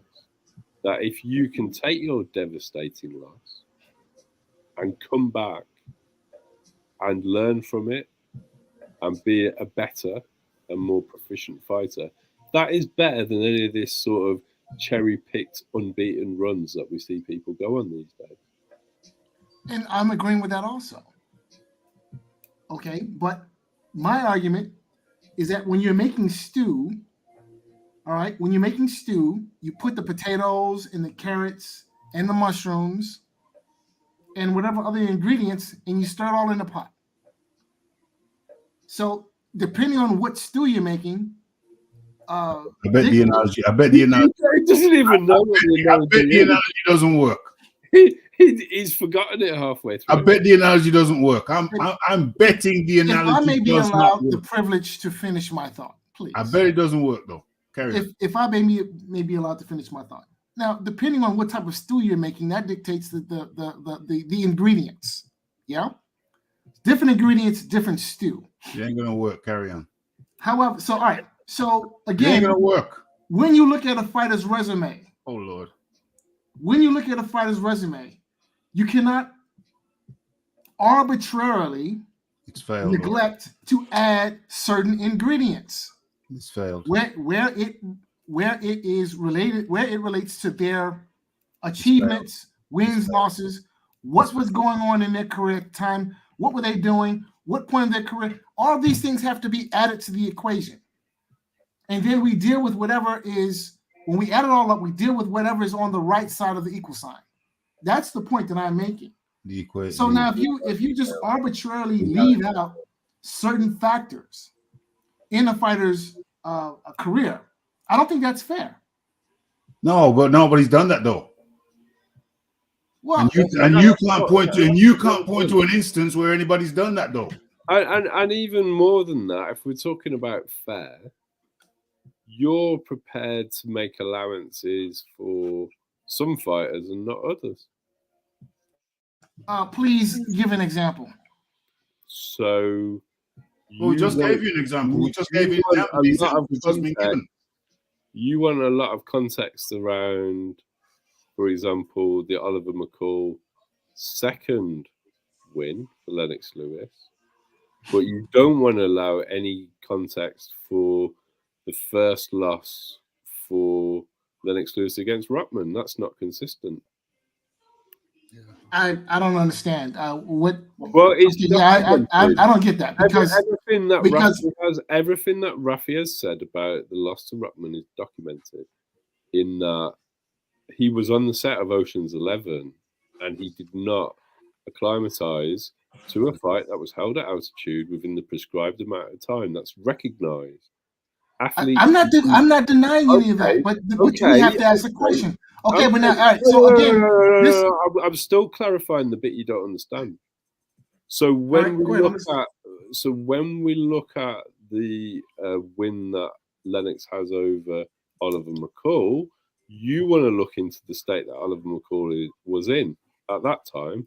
But what you don't want to do is look into the factors that contributed to Lennox's loss to Ruckman the first time. And I'm saying that is inconsistent. That is very far from the truth. That is not true at all. When it suits your argument, wait. But Okay, but let me address that, please. That's not true at all. In fact, what I want to do, again, when we're making this stew, and we're calling it Lennox Lewis, we have to add all the ingredients, right, that make up that stew. Let me finish. Let me just make this thought. You're not going to finish. So some of the ingredients are the story, the context that led up to the first Rahman fight. Yeah, we have to include all of that when we ascertain Lennox Lewis's career. What was he doing leading up to the first Rahman fight? Why was he doing what he was doing? And what was the overall effect? Right?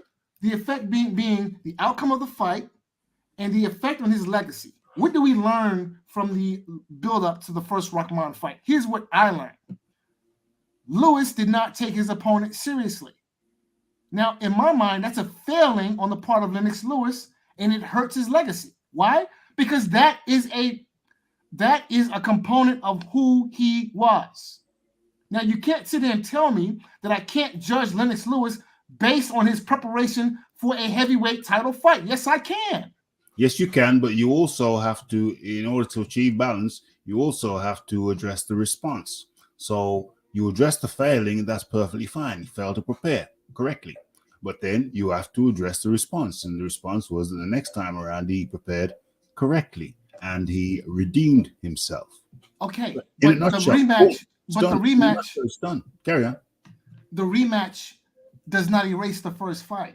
It does not erase it, but he redeemed himself. Okay, I'm not going to argue about fine.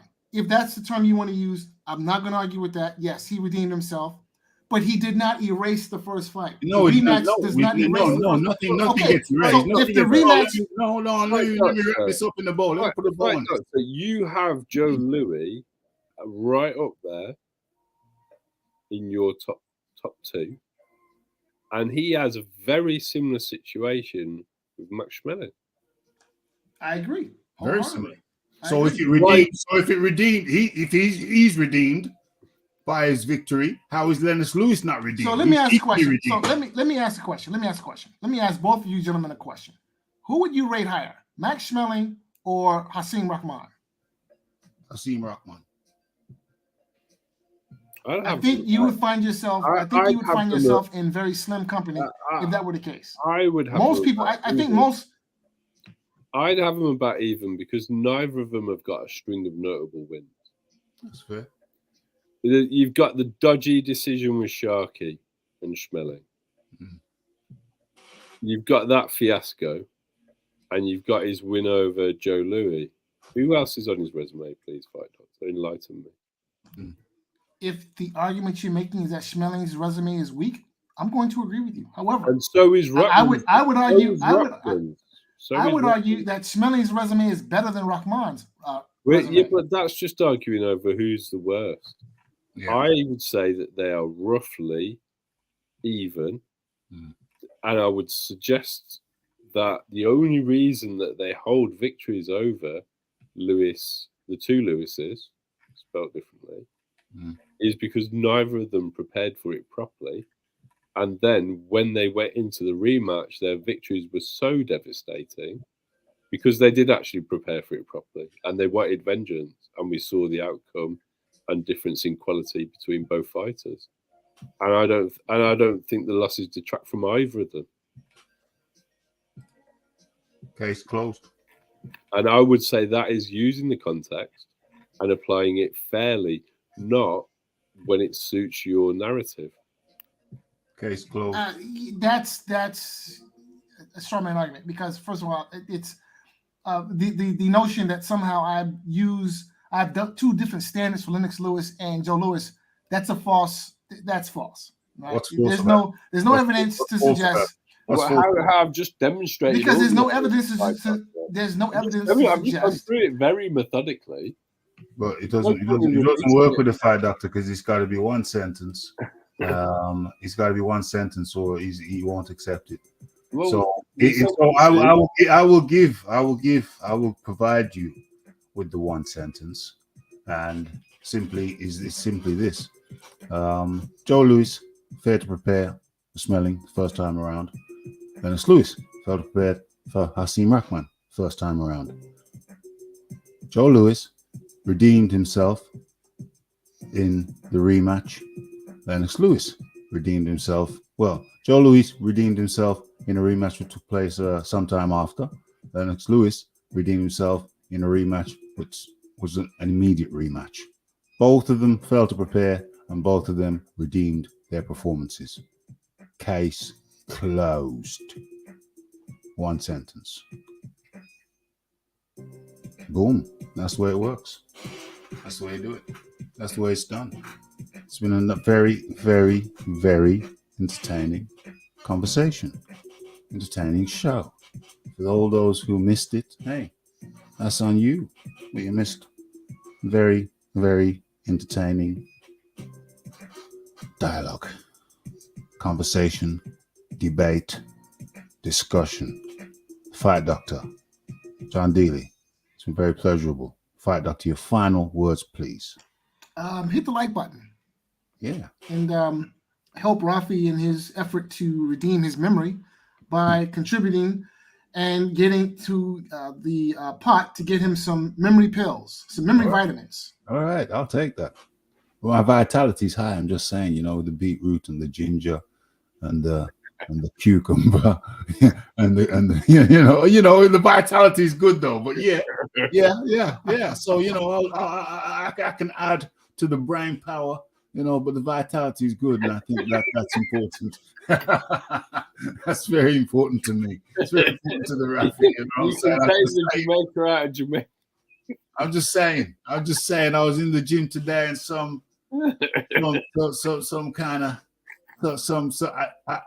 I cracked a joke with a girl, with a woman, young woman. Cracked a joke with her. I said, "Has anyone ever told you?" This was some time ago. Has anyone ever told you they got really nice hamstrings?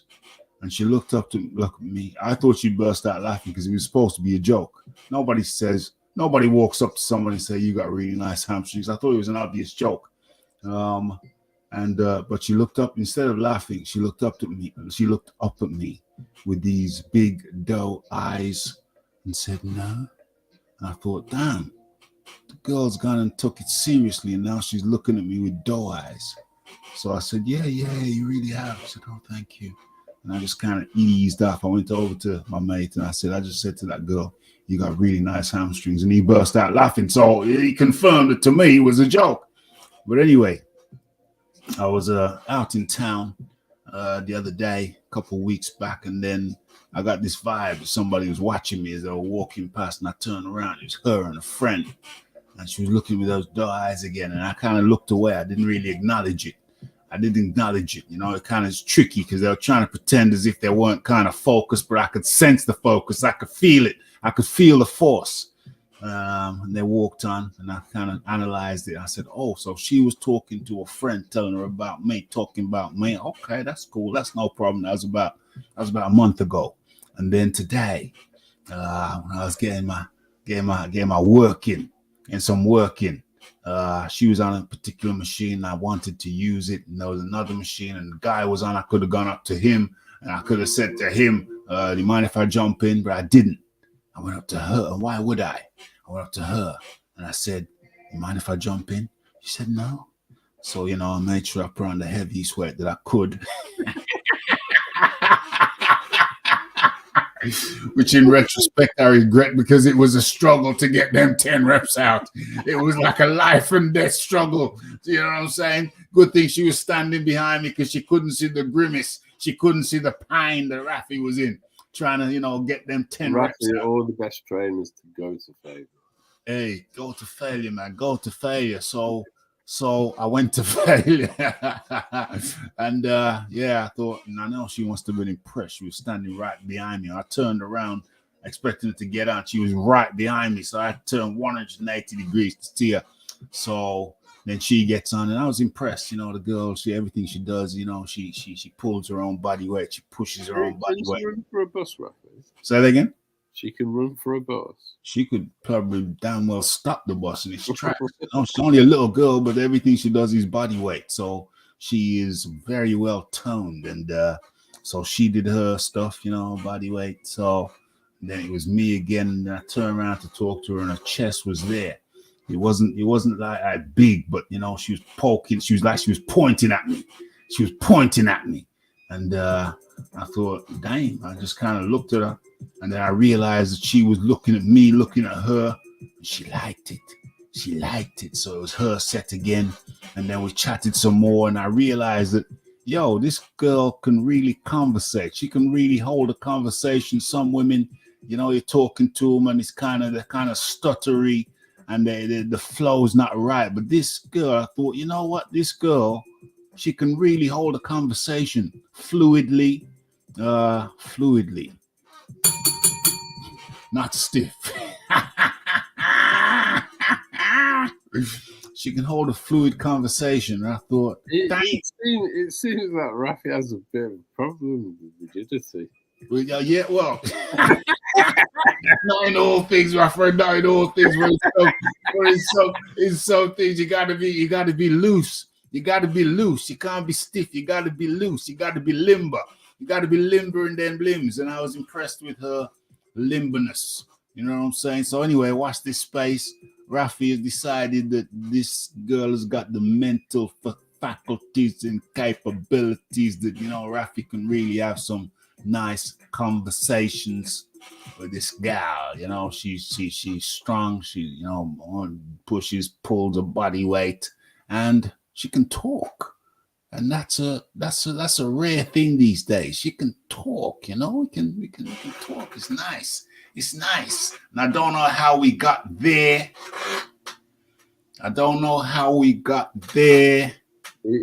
It's Fight Doctor continuously talking about your need for my supplementation. Let me tell you, my Fight Doctor friend, my supplementation.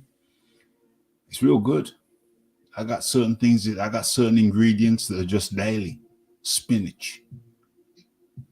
Mushrooms. Beetroot. Mushrooms. Ginger. And more mushrooms. Pineapple. You know what I mean? Red onion. Don't forget about the red onion. And when you have them things in your diet on a daily basis, You're in a good place. You're in a good place. But yeah, If you do struggle with rigidity, Ralph, Yeah. watermelon. watermelon. Yeah, well, hey, that's John. L-citrulline. Some free advice for you guys out there. L-citrulline Yeah. is the precursor for nitric acid. Yes, nitric oxide. Yeah, and L-citrulline is actually comes from Latin for watermelon. Citrulline. Latin for what? Watermelon. It's the most abundant naturally occurring source of L-citrulline. There you go, folks. And you want to stay vital, you got some good advice there. And don't forget your omega-3s, right? You got some in the fridge. Start popping those. You get in the habit of certain things and get out of the habit. I'll get back into the habit of the omega-3s. Well preserved in the fridge. Better check the sell-by date. So, Fight Doctor, you've had your final words, I believe. Yes, sir. Thank you for having me. It was a pleasure as always. Mr. Dealey, thank you. It's been a while since we've had a chance to chat, so it was nice hearing from you, my friend. Thanks, Fight Doctor. Thank you. And likewise, we always have good fun. And that was the Fight Doctor. Good of him to jump on in, take time out of his day to help entertain the troops. And then there was 2 rumors of his demise have been greatly exaggerated. Yeah, it has been a while, Rafi. It's been a while, mate. It's been a while. It's been a while, but it's been fun. Absolutely. Thanks for having me on, and hopefully it won't be as long until I'm back on. 100%. That was the John D. Lee. Good to have him up in the building again. And yeah, then there was one. Great chat. Went on some tangents, which only added to the enjoyment. I enjoyed it.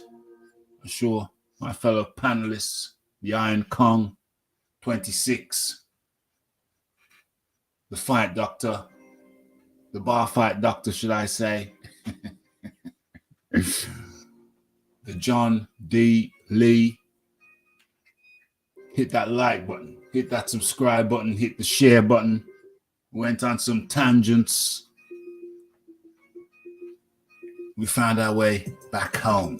Highly improbable. I thought I'd lost my thread on more than one occasion. But I got it back against all the odds. I wasn't confident that I'd get it back, but I got it back. Gotta have faith in yourself. You can work it out. We can work it out. We talk boxing. We talk non-boxing. It all adds up. There's a pot. There's a stew in the pot. To use the Fight Doctor's analogy.